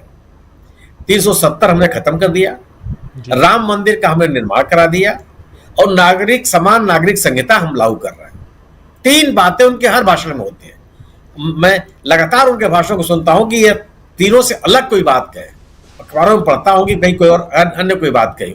3 बातों का उल्लेख एकदम बिना भूले वो करते हैं। अगर 370 जम्मू कश्मीर की जनता के मांग पर आपने दूर किया था तो आपने उसको आप चुनाव कराइए। असेंबली के चुनाव क्यों नहीं करा रहे हैं? 5 लोकसभा की सीटें हैं, उन 5 लोकसभा की सीटें 5 चरणों में करा रहे हैं। कहीं मतलब कभी होता था? इस गोया कि आपके किस तरह की व्यवस्था है। और भारतीय जनता पार्टी में विरोध की स्थितियां नहीं सामने आती थी। आप किस तरह से कमजोर हुए हैं, नेतृत्व में कैसे कमजोर हुआ है, वो इसका सबसे बड़ा उदाहरण है कर्नाटक में ईश्वरप्पा और लद्दाख में उनके वर्तमान सांसद। इन दोनों के इनके वर्तमान सांसद का आपने टिकट काटा, जो प्रतिक्रिया हुई है यह बताता है कि भारतीय जनता पार्टी का नेतृत्व अपने लोगों के बीच में कितना कमजोर हुआ। और ईश्वरप्पा ने जो अपनी उम्मीदवारी ठोकी और कहा कि हम चुनाव लड़ेंगे अपनी पार्टी के सबसे बड़े नेता के खिलाफ, उनके चुनाव क्षेत्र सिमोगा से, यह बताता है कि भारतीय जनता पार्टी अपने चुनाव को किस तरह से घोषित करने में विफल है। आप जितनी बातें आप कर रहे हैं, अब जब आपका भ्रष्टाचार और वंशवाद की राजनीति आपके सामने नहीं आई, पहले चरण में एकदम से आपका चुनाव बिखर गया। मेरा अपना विश्वास है, मैंने जितना अनुभव किया है, भारतीय जनता पार्टी ऐसा नहीं है कि जो चुनाव शांत है वो अनायास है। यानी कि भारतीय जनता पार्टी के मतदाताओं के बीच में एक अलग तरह का असंतोष है। और भारतीय जनता पार्टी जिस आधार पे अपने मतदाताओं को एकत्रित की थी वह था हिंदुत्व का नारा, वह पूरा का पूरा बिखर गया। जातियों में पूरे लोग बंट गए, जातीय स्वाभिमान लोगों के सामने आ गया। और ये जातीय स्वाभिमान केवल इस बात पर लेकर के आया कि संविधान बचेगा कि नहीं बचेगा। लोग बात कहते हैं कि ये लोग संविधान और आरक्षण का मुद्दा लोगों तक पहुंचा नहीं है, कांग्रेस या विपक्ष इसको पहुंचा नहीं पाया। अब बात करके देखिए, राजीव जी आज दोपहर में एक मोची है उसके पास में गया था, एक बैग मेरा था जिसका एक सिलन खुल गई थी, उसके सिलवाने के लिए। उस व्यक्ति से मैंने पूछा कि ये चुनाव में क्या आप लोग सोचते हैं, क्या किस तरह का माहौल है? उसने कहा साहब बड़े खतरे में हम लोग हैं, ये आरक्षण हम लोगों का बचेगा कि नहीं बचेगा सबसे बड़ी समस्या यह है। यह उस व्यक्ति का बयान है जो सड़क के किनारे बैठ करके जूतों की मरम्मत करता है और वह उसके जीविकोपार्जन का साधन है। हमने कहा कि ये आपको किसने बता दिया कि संविधान खतरे में है? कहे कि अरे आप पढ़ लीजिए, हर जगह ही बात हो रही है। आप नौकरी आप देते नहीं है, नौकरी जो देने के प्राविधान है उनका आप उल्लंघन करते हैं। जिन जगहों पे बड़ी बड़ी नौकरियां मिलती थी जिससे हमारे समुदाय के लोगों को आगे बढ़ने का मौका था, वो आपने अवसर छीन लिए। 60 लाख लोगों ने आवेदन किया पुलिस की भर्ती के उत्तर प्रदेश में, आप प्रश्न पत्र लीक होने के नाम पे बात खत्म हो गई। यह घर घर पहुंचा हुआ है। यह बड़े लोगों की गलतफहमी है, जो लोग ये बैठ करके राजधानियों में सोचते हैं कि साहब इसको ये आम आदमी तक नहीं पहुंचा है। एक एक व्यक्ति को यह पता है कि किस तरीके से संविधान के साथ खिलवाड़ किया जा रहा है। यह चाहे सूरत की घटना हो और चाहे चंडीगढ़ की घटना हो, इन विषयों पर लोग बात कर रहे हैं। और उनके लिए विषय इसलिए महत्वपूर्ण है कि अगर संविधान के साथ खिलवाड़ किया गया, उनका आरक्षण छीना गया, तो उनके सशक्तिकरण का जो तौर तरीका है वह उनके हाथ से निकल जाएगा। उनके पास है क्या? अगर सरकारी नौकरियां इस वर्ग को, अनुसूचित जाति अनुसूचित जाति के लोगों को न मिला होता तो क्या वह समाज के मुख्य धारा में शामिल हो पाते? क्या केंद्रीय जो निजी प्रतिष्ठान और संस्थान है या औद्योगिक घराने हैं उनको उस तरह का प्रोत्साहन दे पाते हो? या जिस तरीके का संवैधानिक संरक्षण उनको सेवा में आने के बाद मिला हुआ, क्या इस तरह का संरक्षण कोई दे पाता? यह उनको और ये उनकी चिंता का विषय है। और भारतीय जनता पार्टी का जो आक्रामक हिंदुत्व है उससे वो चिंतित है और बड़े पैमाने पर चिंतित है। यह सामान्य बात नहीं है। मैं अपने अनुभव के आधार पर कह रहा हूं कि व्यापक समाज के निचले स्तर में इसकी चर्चा, उसी तरह से ये जो भ्रष्टाचार का मुद्दा है। मैं कई बार सोचता हूं कि जो लोग कहते हैं कि इलेक्टोरल बॉन्ड का मसला गांव तक कैसे पहुंचेगा, अरे साहब बोफोर्स का एक मसला विश्वनाथ प्रताप सिंह ने अकेले गांव-गांव घर-घर पहुंचा दिया। उससे ज्यादा जागरूकता और शिक्षा बढ़ी है। एक छोटी सी पर्ची कोर्ट की जेब से निकाल करके गांव-गांव पहुंचा दिया उन्होंने, हर आदमी चर्चा करने लगा था, जो बाद में पूरी तरह से काल्पनिक साबित हुआ। आज इलेक्टोरल बॉन्ड का मसला नहीं है। भारतीय जनता पार्टी जो अपने आप को नैतिकता के आधार पर, पारदर्शिता के आधार पर, चाल चरित्र और चेहरे के नाम पर एक अलग तरह की छवि बनाकर रखी हुई थी, इलेक्टोरल बॉन्ड के मसले ने पूरी तरह से उनके चेहरे को धूल-धूसरित किया हुआ। तो आपके पास बताने के लिए क्या है? क्या 10 साल शासन में रहने के बाद अपने पूर्ववर्ती सरकारों की आलोचना करके आप जन समर्थन हासिल कर सकते हैं? क्या उन मुद्दों को हवा देकर के आप जन समर्थन हासिल कर सकते हैं जो आधारहीन है, तथ्यहीन है, जनता के सामने है? संभव नहीं है जी। आपको जो लोगों के जनजीवन से जुड़े हुए सवाल हैं उनके बारे में एक वैकल्पिक बात करनी पड़ेगी कि इसका समाधान आपके पास क्या है, और वो समाधान देने की स्थिति में आप नहीं है, क्योंकि 10 सालों तक आपने उसका कोई समाधान नहीं किया। जब 10 साल तक आप कहें कोई नई बात कहते भी हैं तो लोग कहते हैं कि आपने 10 साल क्या किया। अगर आप कृषि की स्थिति बेहतर करना चाहते हैं तो 10 साल में आपने क्या किया। अगर आप औद्योगिक उत्पादन को बढ़ाना चाहते हैं, बाजार में मांग बढ़ाना चाहते हैं तो 10 साल में आपने क्या किया। अब ये सवाल पैदा हो जाता है आपके साथ, और इन सवालों का जवाब आपके पास नहीं है। और यह जो बात हम हो रही है, जो पैटर्न इस समय चुनाव का चल रहा है, इसमें भारतीय जनता पार्टी सुधार करने की स्थिति में नहीं है, संभव नहीं है। और जो वजह इसकी मैं मानता हूं कि कांग्रेस ने जो आक्रामकता रखी, जो मुद्दे उठाए, वो अपने मुद्दों में किसी तरह का परिवर्तन नहीं किया। और यह मुद्दे कांग्रेस ने राहुल गांधी की भारत जोड़ो यात्रा से ही शुरू कर दिए थे। वो अब सरकार के खिलाफ भ्रष्टाचार का मुद्दा, चाहे आप उनकी रैली हैदराबाद की याद कीजिए, चाहे बेंगलोर की याद कीजिए, चाहे इंदौर की याद कीजिए, हर जगह उन्होंने इस मुद्दे को उठाया। सरकार की विफलताओं के मुद्दों को राहुल गांधी ने अपने हर 10 लोगों से अगर उन्होंने बात की है एक छोटी सी बैठकों में, तब ये बात उन्होंने उठाई। बेंगलोर में उनके युवकों के साथ या महिलाओं के साथ हुई सभाओं को आप याद कीजिए, जिनको आप कई बार दिखा चुके हैं। कांग्रेस और अपने घोषणा पत्र में विकल्प की बात की, केवल आलोचना की बात नहीं की। जब आप लोगों के सामने एक नक्शा प्रस्तुत करते हैं तो वह लोगों के बीच में आकर्षण का केंद्र होता है। उस पर बहस होती है कि कांग्रेस जो कह रही है वह कितना प्रैक्टिकल है, कितना जनहित में है, और कितना उन समस्याओं के समाधान के लिए प्रभावी है जिसे लोग रोज बरोज जूझ रहे हैं। इन आधारों पर इंडिया दल समूह ने, और जो प्रेम कुमार जी ने कहा कि इंडिया दल समूह के जो सदस्य हैं वो अपने अपने राज्यों में बहुत प्रभावी तरीके से अपने राजनीतिक अभियान को चलाए हुए। आप दोनों की सभाओं को देख लीजिए। आज आपने एक सवाल पूछा कि राहुल गांधी के विश्वास का आधार क्या है जी। राहुल गांधी के भाषण में जो जनता का रिस्पांस है वो उनके विश्वास का आधार है। जब वो अपनी बात कर रहे हैं, चाहे विपक्ष की आलोचना कर रहे हैं, चाहे प्रधानमंत्री की आलोचना कर रहे हैं, तो लोग किस तरह से रिस्पॉन्ड कर रहे हैं, यह उनके विश्वास का आधार है। और यह केवल एक जगह नहीं है, जितनी सभाएं हो रही हैं उन सभी सभाओं में एक रिस्पॉन्सिव पॉपुलेशन वहां मौजूद है। अगर जनता आपसे जुड़ रही है, जनता आपसे जुड़ना चाहती है, आपको सुन रही है, किसी भी नेता के लिए, किसी भी राजनीतिक दल के लिए विश्वास का सबसे बड़ा आधार ही होता है। जो कि कम से कम विपक्ष की सभाओं में, आप तेजस्वी के कार्यक्रम देख लीजिए पूरे बिहार में, आप कल्पना सोरेन और चंपई सोरेन के कार्यक्रम देख लीजिए झारखंड में, आप अखिलेश जी के कार्यक्रम देख लीजिए उत्तर प्रदेश में, कि किस तरह से लोग उनके साथ अपनी बातों, उनकी कही गई बातों के साथ अपने आप को जोड़ने का प्रयास कर रहे हैं। और यही तो आप किसी भी नेता को, किसी भी राजनीतिक दल को या किसी प्रचार अभियान को ताकत देती है। और ये जो जनता रिस्पॉन्सिव क्यों है कि वह महसूस करती है कि जो उनके जीवन से जुड़े हुए सवाल हैं उनके समाधान की बात करने वाले लोग हैं, जिनको 10 साल तक खारिज किया जाता रहा। और मेरा अपना मानना है कि यह जो अभियान कांग्रेस या विपक्षी दल या इंडिया दल समूह चला रही है, इसका परिणाम आने वाले दिनों में दिखाई पड़ता गया और बहुत डिरेल होता जाएगा बीजेपी का चुनाव अभियान। बीजेपी वजह इसकी मैं मानता हूं कि एक तो आपका हिंदुत्व का नारा जो पूरा का पूरा अमरेला तक छाता था वो पूरी तरह से बिखर गया। दूसरी चीज कि आपके पास लोग से कहने के लिए कोई नया विषय नहीं है। तीसरी चीज कि पूरा का पूरा अब जो प्रचार अभियान है आपका नकारात्मकता के आधार पे है। चौथी चीज कि आपके कार्यकर्ताओं के पास लोगों को समझाने बुझाने सरकार की उपलब्धियां बताने का कोई भी रोड मैप नहीं है।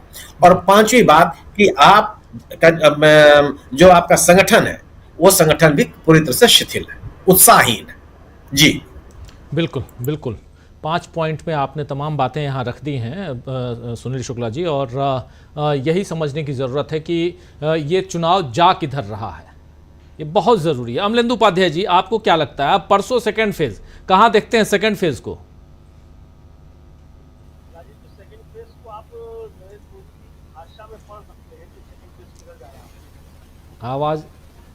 आवाज नहीं आ रही है अमलेंदु जी।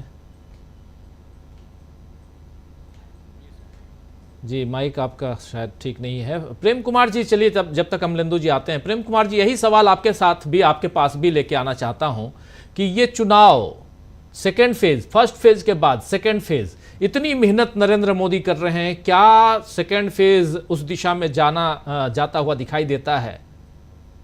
हालांकि सुनील शुक्ला जी जो कह रहे हैं एक मोची की बात, और उनसे ऐसे सर्वे तो यही होता है, आप किसी रिक्शे पे बैठ जाइए, किसी ऑटो पे बैठ जाइए, किसी बस में बैठ जाइए, सर्वे कर लेंगे, किसी मोची के पास, किसी चाय वाले के पास आप बैठ जाइए, सर्वे हो जाता है। आपने क्या कुछ सर्वे किया है प्रेम कुमार जी? जी राजीव जी, लगभग एक किस्म का सर्वे सब लोग महसूस कर रहे हैं।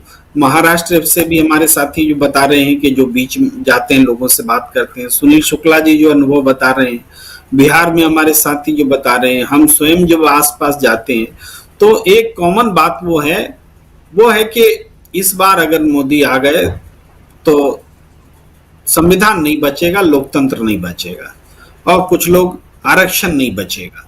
ये जो 3 बातें हैं, कोई ना कोई बात लोग जरूर बोलता है, वो अपनी अपनी जाति स्थिति हैसियत और मध्यम वर्ग की क्या है उसके हिसाब से लोग जवाब देते हैं। ये बात घर कर गई है, और क्यों घर कर गई, एक दिन में नहीं की है।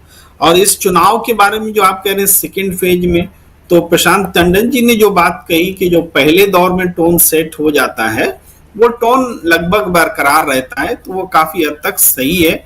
और चूंकि दूसरे फेज में नकारात्मक प्रचार, हिंदुत्व, आक्रामक हिंदुत्व, और इसके अलावा नफरती हिंदुत्व भी नहीं, हिंदुत्व तो एक अलग बात है, ये नफरती जो प्रचार इन्होंने शुरू किया, डिविजिव पॉलिटिक्स, तो ये इसके अच्छे परिणाम उनको नहीं मिलेंगे।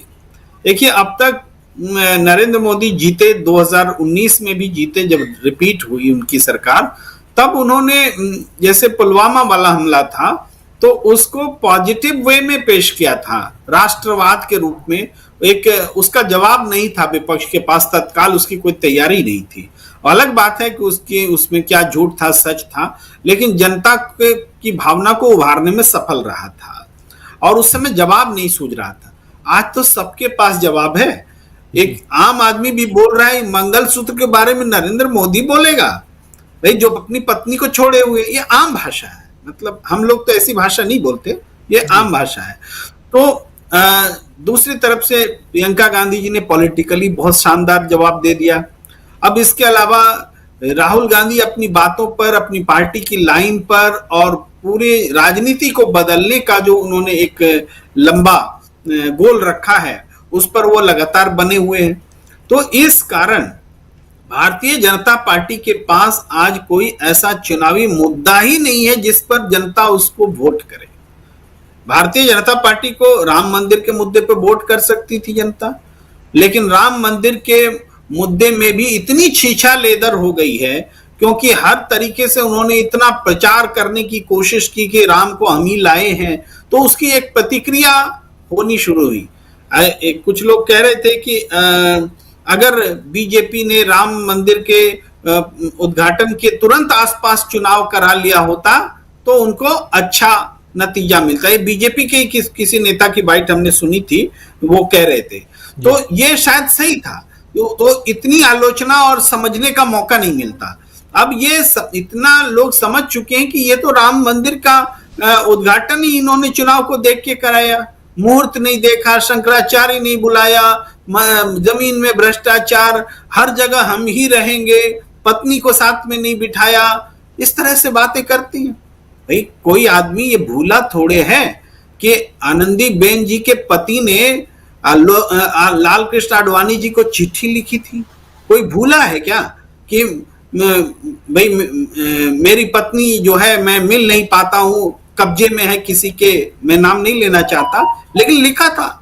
तो आज लोग रिलेट करते हैं उस बात को, और ये छुपी हुई बात नहीं है। उनके पति ने लाल कृष्ण आडवाणी जी को चिट्ठी लिखा था, छपा था लेटर। तो इस हिसाब से जनता के मन में राम मंदिर को लेकर के बीजेपी को वोट देने का जो भाव है वो नहीं है।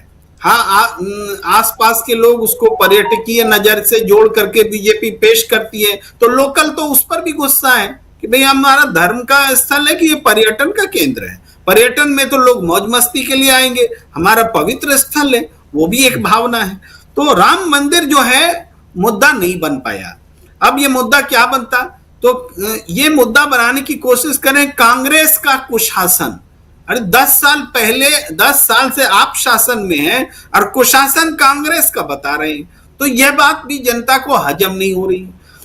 370 पर उन्होंने जनता को गोलबंद किया था, नो डाउट किया था, लेकिन 370 का मुद्दा कब तक? आप कई स्टेट की गवर्नमेंट की सरकारें आपने जीती उसी सब के नाम पर, जाति धर्म के नाम पर, 370 के नाम पर। आज भी हिंदू मुस्लिम करते हैं तो 370 ही होता है।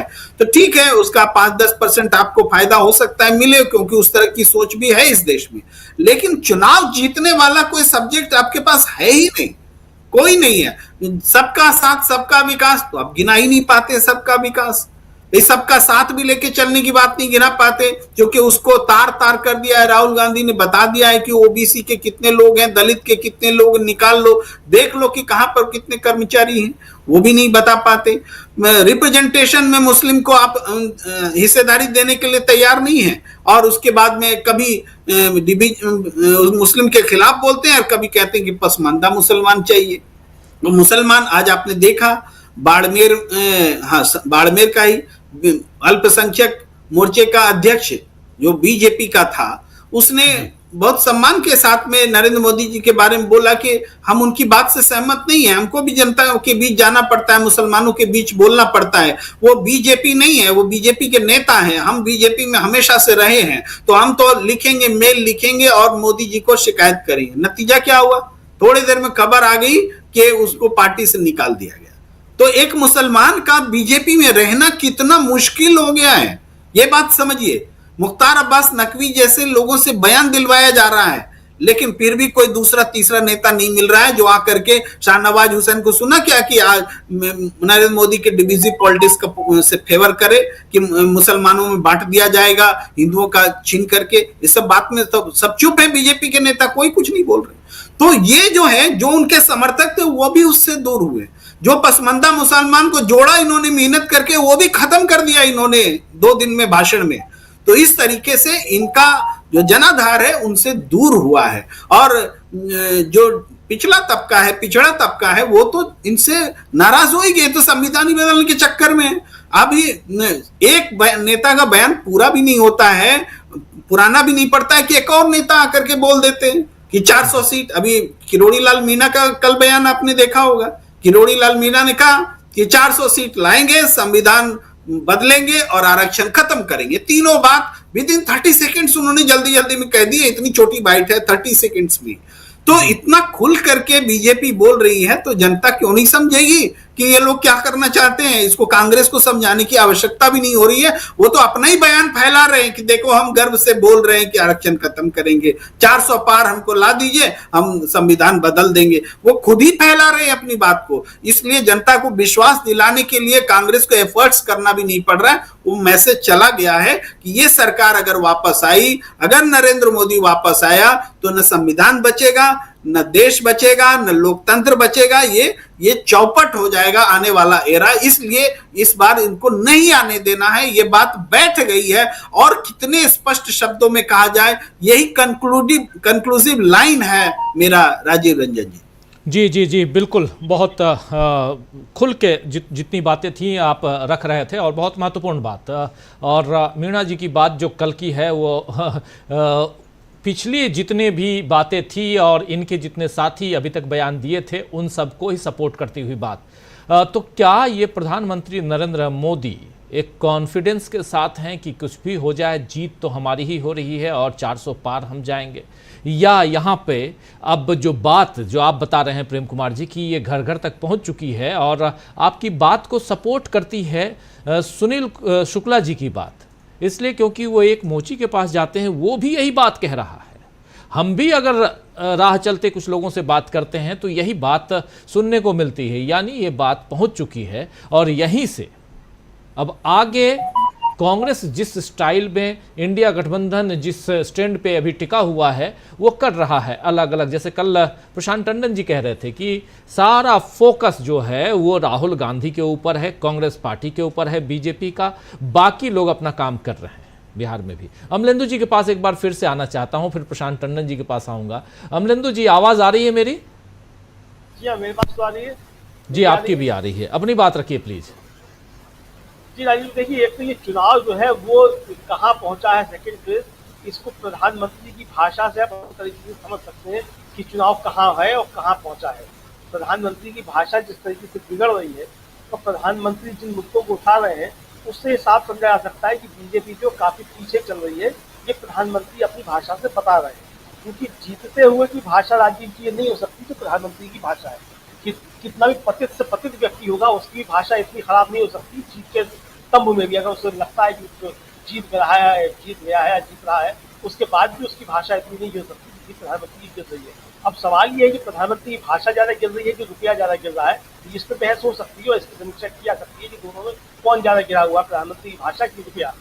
फिलहाल तो दोनों चीजें राजीव जी गिरी हुई है, रुपया भी काफी गिरा हुआ है, बताया जाता है कि 86 रुपया हो गया है डॉलर का दाम, और प्रधानमंत्री की भाषा तो हम लोग देख ही रहे किस तरीके की गिरी है। दूसरी बात राजीव जी, जो जनता की बात है, जनता निश्चित तौर पर ये समझ रही है कि ये सरकार जो है दो तीन चीजें जनता के बीच में है। एक तो ये है कि ये संविधान को खत्म करेंगे, और संविधान खत्म क्यों करेंगे वो भी लोग वालों क्यों करेंगे। दूसरा ये है कि अगर ये आएंगे तो सिलेंडर 500 रुपए का होगा, पेट्रोल 500 रुपए लीटर होगा। ये बात भी राजीव जी अच्छी तरीके से लोगों के बीच में है। मैं तो चूंकि टैक्सी से सफर करता हूँ राजीव जी, तो टैक्सी के ड्राइवरों से रास्ते में बातचीत करता रहता हूँ इधर उधर की, पहले कहाँ रहते हो, क्या करते हो, घर में कितने बच्चे हैं, क्या चल रहा है, फिर चुनाव में क्या है। तो कल एक टैक्सी ड्राइवर से राजीव जी मैंने पूछा तो थोड़ी देर में खुला, फिर बोला कि साहब पब्लिक इतनी परेशान है कि अगर ये सड़क को मिल जाए तो उनको दौड़ा लेंगे। मैं उसी के सेंटेंस बता रहा हूँ जिसने उससे कहा, पब्लिक इतनी परेशान है कि अगर सड़क को मिल जाए तो उनको दौड़ा लेंगी। अगर राजीव जी पब्लिक इतनी परेशान है कि सड़क को मिल जाए दौड़ा लेगी तो ये 400 पार की बातें कहाँ से कर रहे हैं। लेकिन मजे की बात राजीव जी है कि अब 400 पार की बातें कोई नहीं कर रहा है, जब से सुप्रीम कोर्ट से मशीनों के ऊपर जो अपना फैसला घोषित कर दिया। अब बात नहीं हो रही 400 पार की, 400 पार की बात जी। अब कांग्रेस के मैनिफेस्टो की बात हो रही है, मुसलमानों की बात हो रही है, और संपत्ति छीन के बांटने की बात हो रही है। 400 पार की बातें भूल गए लोग, अब सच में भी कोई नहीं कर रहा है। तो इसका मतलब आप समझ सकते हैं कि चुनाव कहाँ चल रहा है और कौन कहाँ चल रहा है। चिड़ियाघर के मुद्दे जो है वो तो विपक्ष ने इंडिया गठबंधन तय कर दिए, मुद्दे वही है। प्रधानमंत्री कुछ भी बोलते हैं, प्रधानमंत्री मन की बातें करने की आदत है, वो तो करते ही रहते हैं। तो अभी मन की बात कर रहे हैं, पहले रेडियो पे करते थे, अब चुनाव का मौका है तो रैलियों में जाकर कर रहे हैं। ये मन की बातें, फर्जी बातें चलती रहेंगी। जनता के मुद्दे अपनी जगह है और जनता अपने मुद्दों पर ही वोट करने वाली है, ये बात निश्चित तौर पर राजनीति तय होगी। बिल्कुल बिल्कुल। प्रशांत टंडन जी, कल ही आप कह रहे थे कि ये एक बहुत शानदार गेम चल रहा है जिसमें सब उलझे हुए हैं, बीजेपी खासकर उलझी हुई है राहुल गांधी के साथ। और राहुल गांधी का अभी जो भाषण इसलिए स्पेशली सुनाया शुरुआत में कि जो कह रहे थे कि पूरा फोकस मीडिया का किस ढंग से रहा, नॉन सीरियस कहा गया राहुल गांधी को, लेकिन सीरियस कौन लोग हैं उनका भी नाम लेते हुए वह बता रहे थे। लेकिन क्या आपको भी लगता है सेकेंड फेज से पहले जब हम चुनाव की समीक्षा कर रहे हैं आज, इसलिए भी स्पेशली क्योंकि आज सेकेंड फेज का चुनाव प्रचार खत्म हो गया है, ये अलग हम इंतजार करें कि चुनाव वाले दिन किसी का, बीजेपी के किसी और का उस दिन इंटरव्यू होगा और दिन भर वो इंटरव्यू रिपीट पे रिपीट टेलीकास्ट किया जाएगा, बताया जाएगा, दिखाया जाएगा, ये सब हो सकता है। लेकिन क्या ये सारी चीज़ें अब दूर की चीज़ हो गई है? अब यहाँ मामला जो प्रेम कुमार जी कह रहे हैं, जो सुनील शुक्ला जी कह रहे हैं, जो मुकेश कुमार जी कह रहे हैं, जो अमलेंदु उपाध्याय जी कह रहे हैं, उस दिशा में है कि अब ये चुनाव, और जैसे आप शुरुआत में कह रहे थे कि चुनाव जो है ये सेट हो चुका है, ये माना जाए, या ये माना जाए कि ये बहुत जल्दबाजी है, अभी तो पहला ही दौर खत्म हुआ है, अभी तो 6 दौर बाकी है, 6 फेज बाकी है। राजीव जी, चुनाव का इंतजार लोग महीनों से करते हैं, सालों से करते हैं, और वो चुनाव, और नरेंद्र मोदी जी को इसका श्रेय जाता है क्योंकि वो पिछले 10 साल से चुनाव प्रचार कर रहे हैं, तो उन्होंने उस आग को सुलगा के रखा है, पहली बात। दूसरी चीज है कि राहुल गांधी की आप चर्चा करें तो राहुल गांधी एक किस्सा जरूर सुनाते हैं पॉकेट मारी का, जिसपे चुनाव आयोग ने उनको हिदायत भी दी है कि ऐसी बातें ना करें। आज का मामला सुनिए आप। जब पूरा देश सैम पिट्रोडा के बयान पर बहस कर रहा है, तब वॉशिंग मशीन भी चल रही थी कहीं, और उस वॉशिंग मशीन ने सुमित्रा पवार, अजीत पवार की पत्नी का 25,000 करोड़ के घोटाले पे क्लीन चिट दे दी। सुमित्रा पवार बारामती से कैंडिडेट हैं अजीत पवार गुट की, और किसके खिलाफ है? सुप्रिया सुले के खिलाफ है जी। तो एक तरफ तो ये हो रहा है हेडलाइन मैनेजमेंट, और उस हेडलाइन मैनेजमेंट के पीछे इतनी बड़ी वॉशिंग मशीन चल गई, 25,000 करोड़ की क्लीन चिट मिल गई। ये तो एक बात। दूसरी बात देखिए राजीव जी, इलेक्शन का टोन तो सेट हो चुका है। बाकी लोगों की तरह मैं भी बहुत बातें करता हूँ।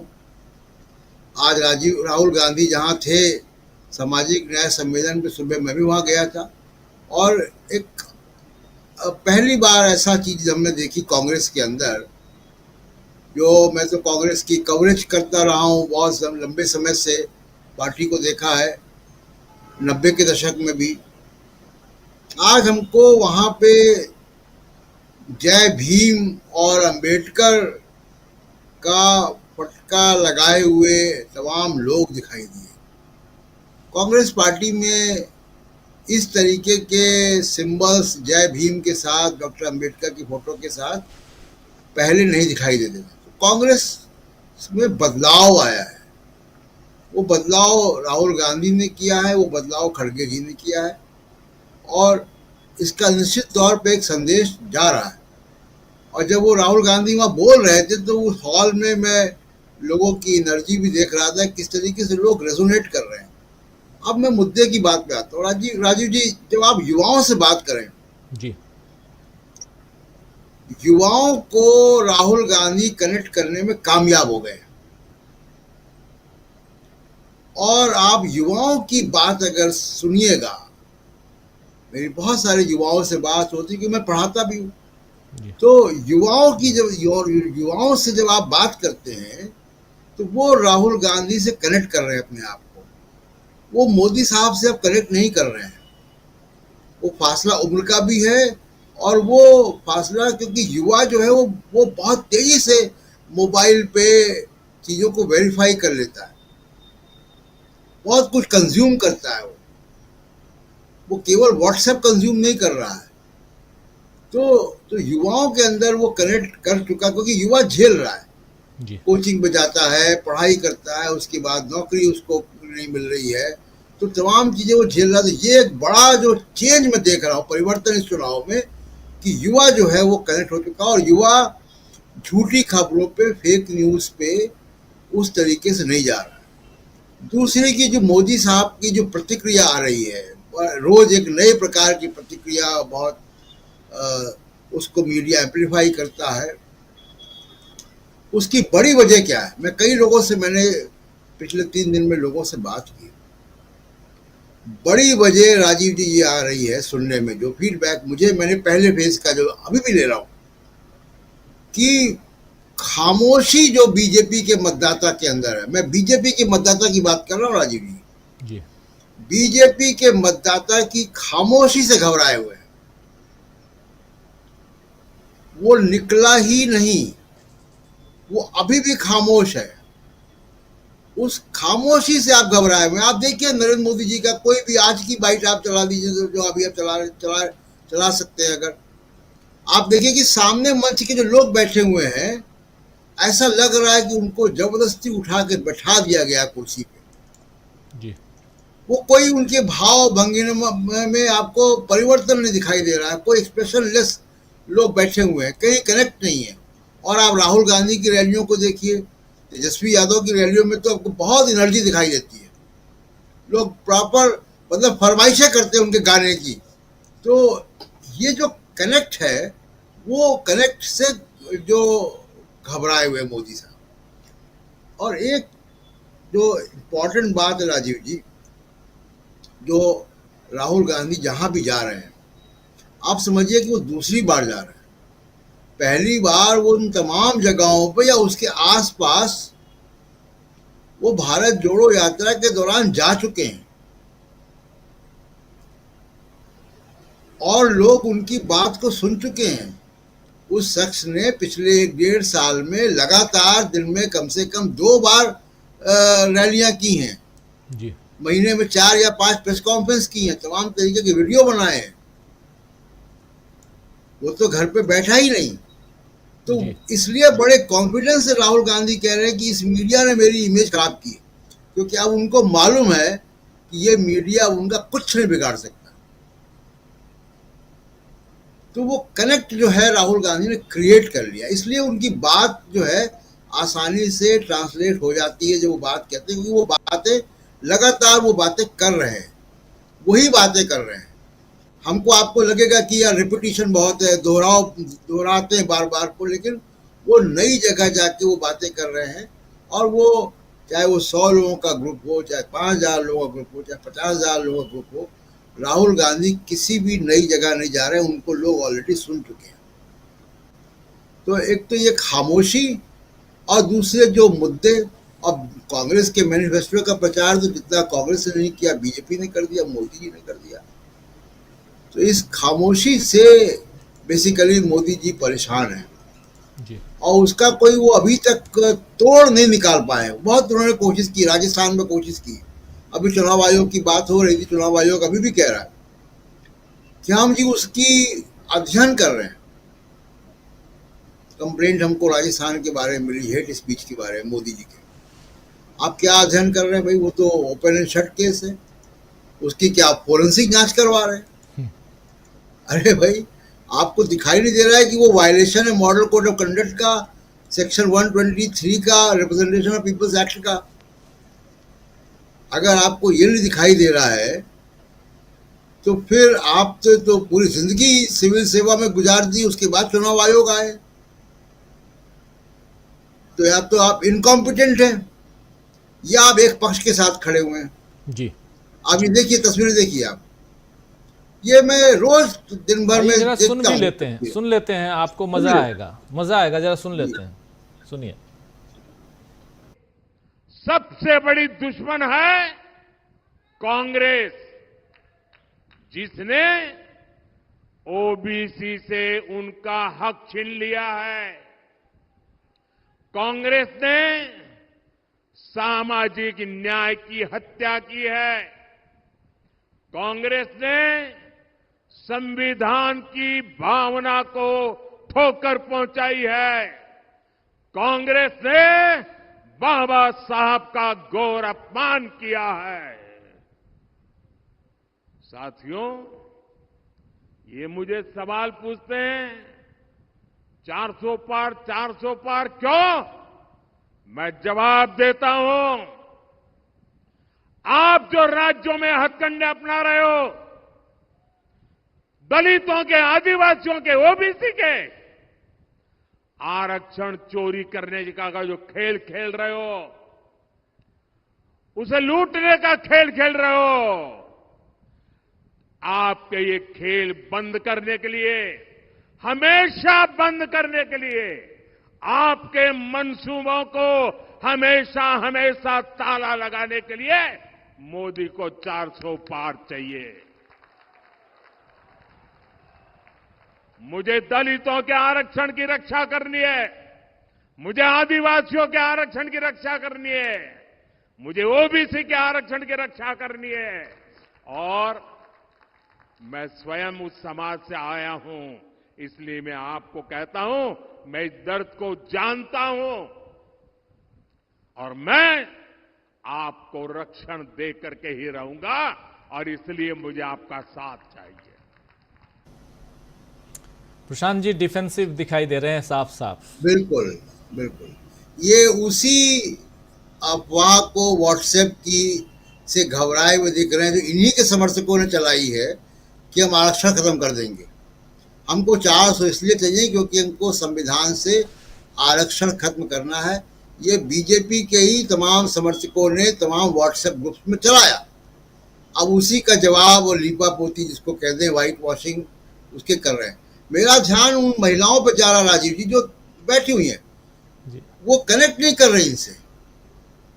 कभी इसको भी अगर आप 5-6 बाइट लेके कल या परसों में जब भी आप दिखाएं कि बाकी जो ऑडियंस है बाकी नेताओं का वो कैसे कनेक्ट कर रहा है और मोदी जी का ऑडियंस कनेक्ट नहीं कर रहा है, ये फर्क है। और एक बात राजीव जी, आखिरी बात मैं कहना चाहता हूँ, मोदी जी बार बार कह रहे हैं कि विदेशों में साजिश हो रही है। मैं पहले भी ये बात कह चुका हूँ, मोदी जी भी आज दूसरी बार उन्होंने ये बात कही है। भाई भारत की सरकार, भारत की जनता, भारत का मतदाता चुनता है, कोई विदेशी ताकत नहीं चुनती है। भारत की जनता उस विदेशी ताकत को जिसका सूरज भी नहीं अस्त होता था उसको भगा चुकी है यहाँ से जी। आप भारत के लोकतंत्र को इतना कमजोर मत बताइए कि कोई विदेशी ताकत यहाँ के मतदाता को इन्फ्लुएंस कर देगी। कौन सी विदेशी ताकत मुझको आके कहेगी, आपको आके कहेगी किसको वोट देना है, किसको नहीं वोट देना है? आखिरकार तो मतदान से ही होता है ना। तो कौन सी विदेशी ताकत जो है संदेश भेज रही है यहाँ पे किसको वोट देना है, किसको नहीं देना? और अगर मोदी जी प्रधानमंत्री हैं, मोदी जी के पास सारी गुप्तचर सूचनाएं हैं, इनके पास दुनिया के सब देशों में एम्बेसीज हैं, हाई कमीशन हैं, आपके पास रॉ है, आपको रोज इंटेलिजेंस की ब्रीफिंग मिलती है।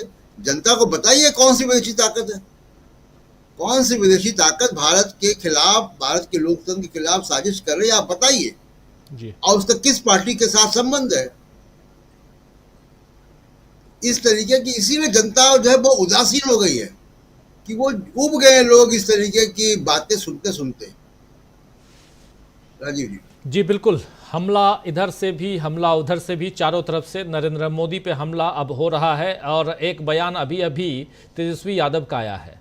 तेजस्वी यादव भी मंगलसूत्र पे अपनी बात कर रहे हैं, जरा वो भी सुन लेते हैं और फिर सीधे मुकेश जी आपके पास आता हूं और इस कार्यक्रम को धीरे धीरे अब समापन की ओर ले चलेंगे। तेजस्वी यादव को सुनिए जरा। और हम सब लोग मजबूती के साथ दूसरा चरण भी 5 सीट लिख लो, आज 5 सीट जीत रहे। लेकिन अगर आप लोग की सरकार आ गई तो माँ बहनों का मंगलसूत्र भी नहीं बचेगा। 2 बातें हैं। पहली बात कि आज ऐसी स्थिति आ गई, जिसकी भी पुश्तैनी संपत्ति थी आज इतनी महंगाई हो गई है कि उसको बेचना पड़ रहा है। ये मोदी जी के राज में हुआ। जहां तक सोने की बात है, मंगलसूत्र की बात है, तो सोने का दाम कितना बढ़ गया, सोना क्यों महंगा हो गया? आज मोदी जी की वजह से हमारी गरीब बहनें जो है मंगलसूत्र भी नहीं खरीद पाती हैं। और मंगलसूत्र छीनने की बात अगर कहा जाए, पुलवामा में जो हुआ, किसका सुहाग छीना उन्होंने? मंगलसूत्र किसके लिए पहनता है? कि सुहाग जो है, हमारा पति जो है वो सुरक्षित रहे, उसकी लंबी आयु के लिए पहना जाता है। पुलवामा में जो हुआ तो किसने सुहाग उसका छीना? चीन बार बार अटैक करता है, जवान हमारे शहीद होते हैं, तो किसकी वजह से हमारा सुहाग छीना? नोटबंदी में कई लोग लाइन में मर गए, किसने सुहाग छीना? किसान आंदोलन में 800 भाई शहीद हो गए, किसने उनका सुहाग छीना? ये बताइए ना। कोविड में जो लोग मरे किसके वजह से? आपको तो इन्फॉर्मेशन बहुत पहले आ गया था। किसके वजह से ये सुहाग छीना भाई? जेपी नड्डा आपके इधर उधर की बात ना करें, प्रधानमंत्री को जवाब देना 10 साल क्या काम किया। जेपी नड्डा आपके तो सुन रहे थे आप, सीधा सिंपल अपनी बात यहाँ रखते हुए, और इधर उधर की बात मत कीजिए। 10 साल आपने किया क्या है ये बताइए, सीधा सिंपल। मुकेश जी। बिल्कुल निश्चित रूप से आप देखिए राजीव, आज इसी चरण मेरे जहन में एक बात घूम रही थी। अगर हम लोग रिकॉल करें, 2014 में प्रधानमंत्री बनने से पहले जब बीजेपी ने इनको अपनी नेशनल कैंपेन कमेटी का चेयरमैन बनाया था, उसके बाद इनके लिए एक बड़ा सा आयोजन किया जाता है दिल्ली में श्री राम। तकरीबन 2 घंटे इन्होंने भाषण दिया। कोई भी चाहे तो उस भाषण को आज उठा ले और देख ले और समझ ले, उस भाषण में इन्होंने जितनी लंबी लंबी बातें की हैं, जितने ख्वाब बेचने की कोशिश की है, उसमें से कितने ख्वाब को इन्होंने 10 साल सत्ता में रहने के बाद जमीन पे उतारा है। ये मैं इसलिए कह रहा हूं क्योंकि यस, इनको ये कई बार लगता है जनता की मेमोरी बहुत छोटी होती है। प्रियंका ने कितना बढ़िया जवाब दिया, अभी कितना बढ़िया जवाब दिया है तेजस्वी ने। अरे भाई कुछ आगे पीछे सोच के बोलो। मंगलसूत्र महिलाओं के बिक जाएंगे, एक तो सच नहीं था। उसके बाद ये देखो कि हाँ भाई, इस तरह के बयान देने का हमारे ऊपर क्या असर पड़ेगा। वो जब दूसरे पे एक उंगली उठाते हो तो 4 उंगली तुम्हारी तरफ आती हो, 4 उंगली है क्या? क्यों नहीं समझना चाहिए आपको? और आप बहुत बड़े नेता हैं, देश के प्रधानमंत्री हैं। ये बहुत दुखद है। प्रियंका गांधी ने हमला किया था इनके ऊपर, यही बेंगलोर की रैली में कल। उसने कहा था कि भाई प्रधानमंत्री के पद पर बैठे हुए व्यक्ति की जो गरिमा है वो झूठ बोलने की गरिमा है, और निश्चित रूप से इनको इसी का फायदा मिला है अपने 10 साल में। अगर इनकी बात को सीधे सीधे लोगों ने धिक्कारा नहीं है, फटकारा नहीं है और शालीनता से उसको काटा है, तो सिर्फ इसलिए क्योंकि आप देश के प्रधानमंत्री। बहरहाल जो मुद्दे की बात है वो ये है कि साफ दिख रहा है कि प्रधानमंत्री का आत्मविश्वास डगमगाया हुआ है। उनको ये साफ दिख रहा है कि जो अंडर करंट चल रहा है वो उनके पांव के नीचे की जमीन खिसक चुकी है जी। अब फर्क ये है कि वक्त आने पे, यानी अभी चुनाव के चरण होने हैं वो, और जो फिर 4 जून को नतीजे की काउंटिंग की स्थिति आएगी वो, उससे पहले फिलहाल जो स्थिति दिख रही है, बदहवासी, बौखलाहट, नॉन इश्यूज को इश्यू बनाने की कोशिश, सिर्फ और सिर्फ झूठ फैलाने की कोशिश। अरे भाई, तुम्हारा काडर तुम्हारे झूठ से मुतासिर नहीं हो रहा, तुमसे वो सहमत नहीं जिसके बारे में प्रसाद कह रहे हैं, इसके बारे में शुक्ला जी ने कहा।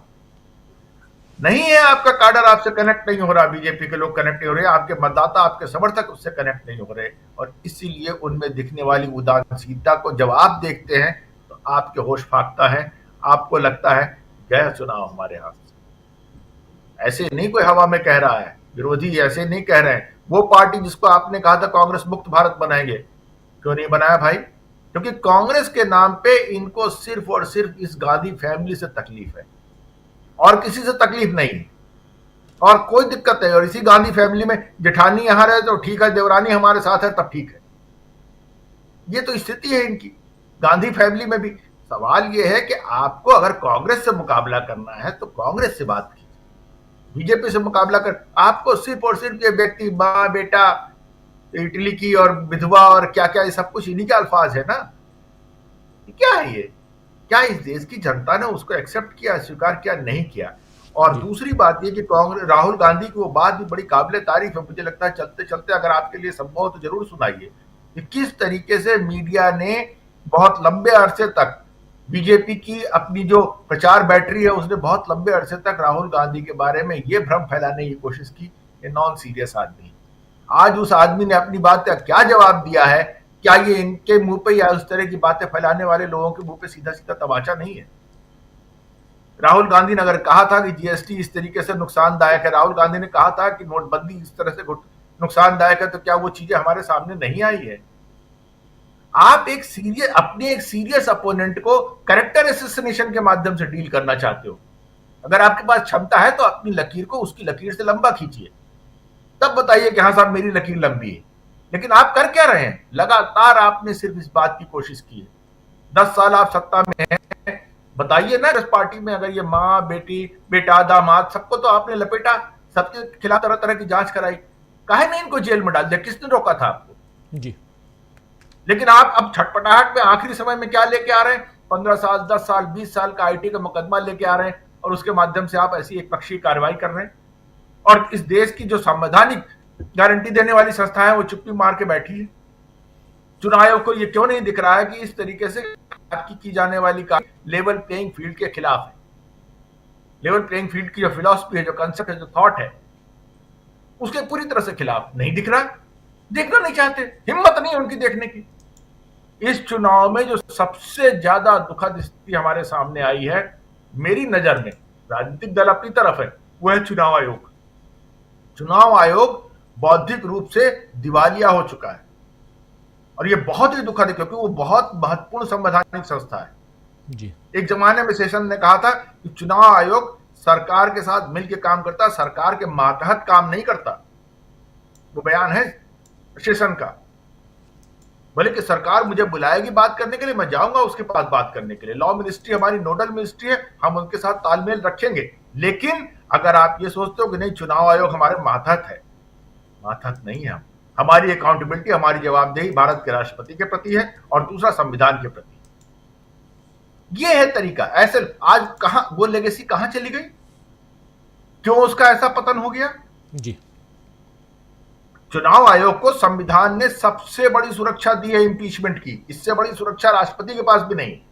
यानी एक बार अगर आपने अपने पद की शपथ ले ली, संविधान की शपथ ले ली, तो आप नियमानुसार कार्रवाई कीजिए। आपके अगर नियम के खिलाफ कार्रवाई नहीं होगी तो आपकी कार्रवाई के खिलाफ सुप्रीम कोर्ट में चुनौती दी जा सकती है, अपील की जा सकती है, लेकिन आप नियमानुसार कार्रवाई कीजिए और कोई आपका बाल बांका नहीं कर सकता।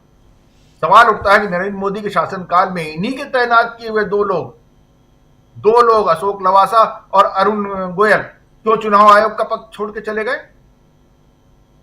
बहुत प्रतिष्ठा का पद होता है किसी ब्यूरोक्रेट के लिए। जी। इसीलिए क्या छोड़ के चले गए कि आप उनसे कुछ ऐसा करवाना चाहते थे जिसके लिए उनके आंख में पानी था और उन्होंने कहा नहीं भाई ये तो मैं नहीं कर पाऊं। और इस समय जो आपने निकम्मों की 3 लोगों की वहां टीम बिठा रखी है, उनको सामने से कुछ दिख ही नहीं रहा है। चुनाव कोई जीते कोई हारे, ये हमेशा होगा, लेकिन सवाल यह है कि क्या इस देश की संवैधानिक मर्यादाओं की सुरक्षा हो पाएगी? जी बिल्कुल, ये बड़ा सवाल है और उस सवाल का उत्तर भी इसी चुनाव में देना है इस देश की जनता को।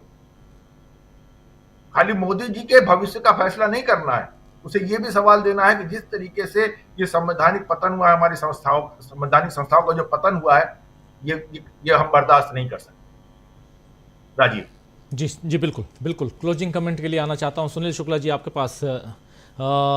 अब सेकेंड फेज और सेकेंड फेज से पहले ये तमाम बातें, बहुत सारी बातों पर चर्चा हम कर चुके हैं। आज उसमें और कुछ जोड़ना चाहते हैं तो आप जोड़िए प्लीज। और सबसे बड़ी बात कि क्या संविधान, आरक्षण, ये तमाम मसला, इन सब को ख़त्म करने के लिए अब तीसरी बार सत्ता पर आना चाहते हैं नरेंद्र मोदी। ये क्या गांव-गांव तक पहुंच चुका है? बिल्कुल पहुंच चुका है और यही चर्चा का विषय है। पहले चरण में क्या आपको बीजेपी के प्रचार अभियान के दौरान लोगों में कोई उत्साह दिखाई पड़ा? और जो उत्साहहीनता पहले चरण में थी उसमें क्या कोई परिवर्तन आपको दिख रहा है? ढो के लाए गए लोग जो भाजपा नेताओं या प्रधानमंत्री जी के सभाओं में उपस्थित हो रहे हैं, उनका रिएक्शन क्या है?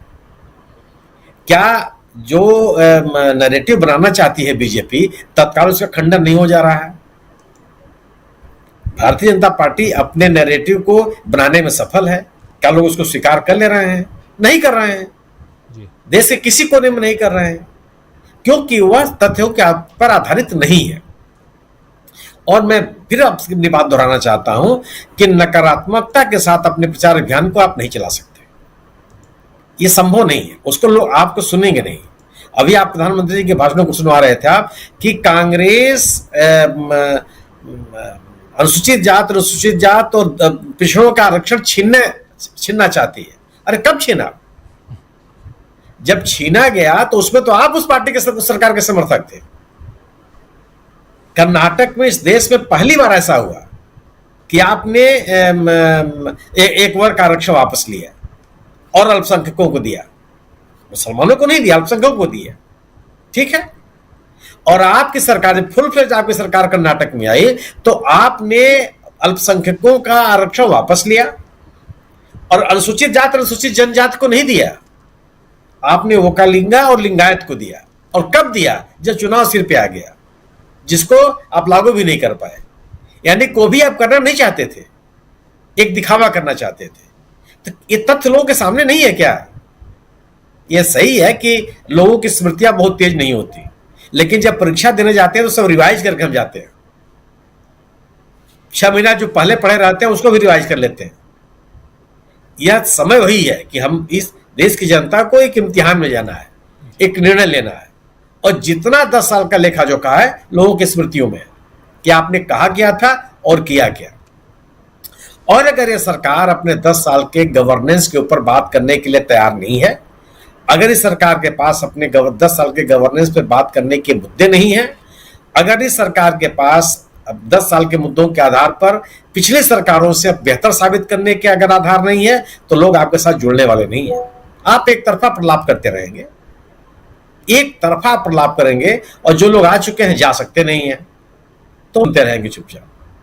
लेकिन उनके बीच में यहाँ पे कोई कनेक्ट डेवलप होने वाला नहीं है, और आज वो कनेक्ट कहीं नहीं दिख रहा है। और यही वजह है कि यह भारतीय जनता पार्टी पिछले 10 सालों में, क्योंकि मुद्दों की बात करती नहीं है, पिछले 10 सालों में अपने एक नई कंस्टिट्यूएंसी नहीं डेवलप कर पाई, और जिसपे इनको भरोसा था हिंदुत्व का, वो पूरा का पूरा बिखर गया। कोई मतलब अगर ये एक बड़ा वर्ग होता था राजपूत समुदाय का जो इनके साथ था, खुल के विरोध कर रहा था, खुल के विरोध कर रहा है, क्यों कर रहा है? अगर वो अपने आप को उपेक्षित महसूस कर रहा है, आपके गवर्नेंस से वो सहमत नहीं है, आपके एजेंडे से वो सहमत नहीं है, क्यों नहीं है? इसका मतलब को आपके नीतियों के अनुकूल उसके सोच नहीं है, या आपकी नीतियों में अपने आप को उपेक्षित महसूस कर रहा है। छोटे उत्तर प्रदेश में जाटों की महापंचायत हो रही है, सैनिक की महापंचायत हो रही है, क्यों लोग महापंचायतें कर रहे हैं और उसमें सरकार के खिलाफ अपना मंतव्य जारी कर रहे हैं वो, कि आखिर हिंदुत्व के छाते के नीचे आने के बाद मिला क्या उनको? अगर हम धर्म का पालन क्यों करते हैं? और मेरा तो स्पष्ट मत रहा है कि यह राम मंदिर का मसला कभी भी राजनीतिक रूप से प्रभावी नहीं हो सकता। हम उत्तर प्रदेश में 1992 हम लोगों ने देखा है जब बाबरी मस्जिद गिराई गई थी, और 1993 में चुनाव हुआ था और भारतीय जनता पार्टी हार गई थी। और केवल उत्तर प्रदेश में नहीं हारी थी, मध्य प्रदेश में हारी थी, हिमाचल प्रदेश में हारी थी, जहां पे बड़े नेता थे, मतलब आज के तरह के नेता नहीं है वो, कोई शर्मा जी मुख्यमंत्री नहीं थे, या ठाकुर साहब मुख्यमंत्री नहीं थे हिमाचल में, शांता कुमार जैसा प्रतापी नेता मुख्यमंत्री था, उनको हारना पड़ा। मोहनलाल यादव मुख्यमंत्री उस समय नहीं थे, उस समय सुंदरलाल पटवा जैसा मुख्यमंत्री था, उनको चुनाव हारना पड़ा। धर्म के आधार पर आप लोगों को अपने साथ जोड़ नहीं सकते, क्योंकि धर्म एक अलग विषय है, आपको गवर्नेंस की ही बात करनी पड़ेगी।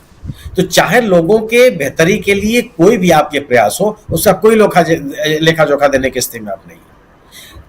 2014 और 2019 का दौर याद है राजीव जी हम लोगों को, सभी लोग उसे सहमत होंगे कि आप मोदी जी की और भारतीय जनता पार्टी का आलोचना नहीं कर सकते थे, कुछ सुनने के लिए तैयार नहीं होता था, लोग झगड़ा करने के लिए आमादा हो जाते थे। आज जब मैं अपने मोची से बात कर रहा था, उसने मुझे बैठा कि चाय पिलाई, और चाय पिलाकर की पूरी बात हमको उसने सुनाई। अन्यथा वही दौर था कि यही तबका मोदी जी के बारे में कुछ सुनता नहीं था, वो कहता था कि नहीं, एक नए भारत के निर्माण के लिए नई सत्ता आ रही है जी, अच्छे दिन लाने के लिए सत्ता आ रही है। आप अच्छे दिन की बात ही नहीं करना चाहते, आप 2047 की बात कर रहे हैं। 2047 कितने लोग देखेंगे? आज की समस्याओं के समाधान के लिए आप कोई बात नहीं करेंगे, नए नए सपने आप दिखाएंगे। कौन जीता है शहर होने तक?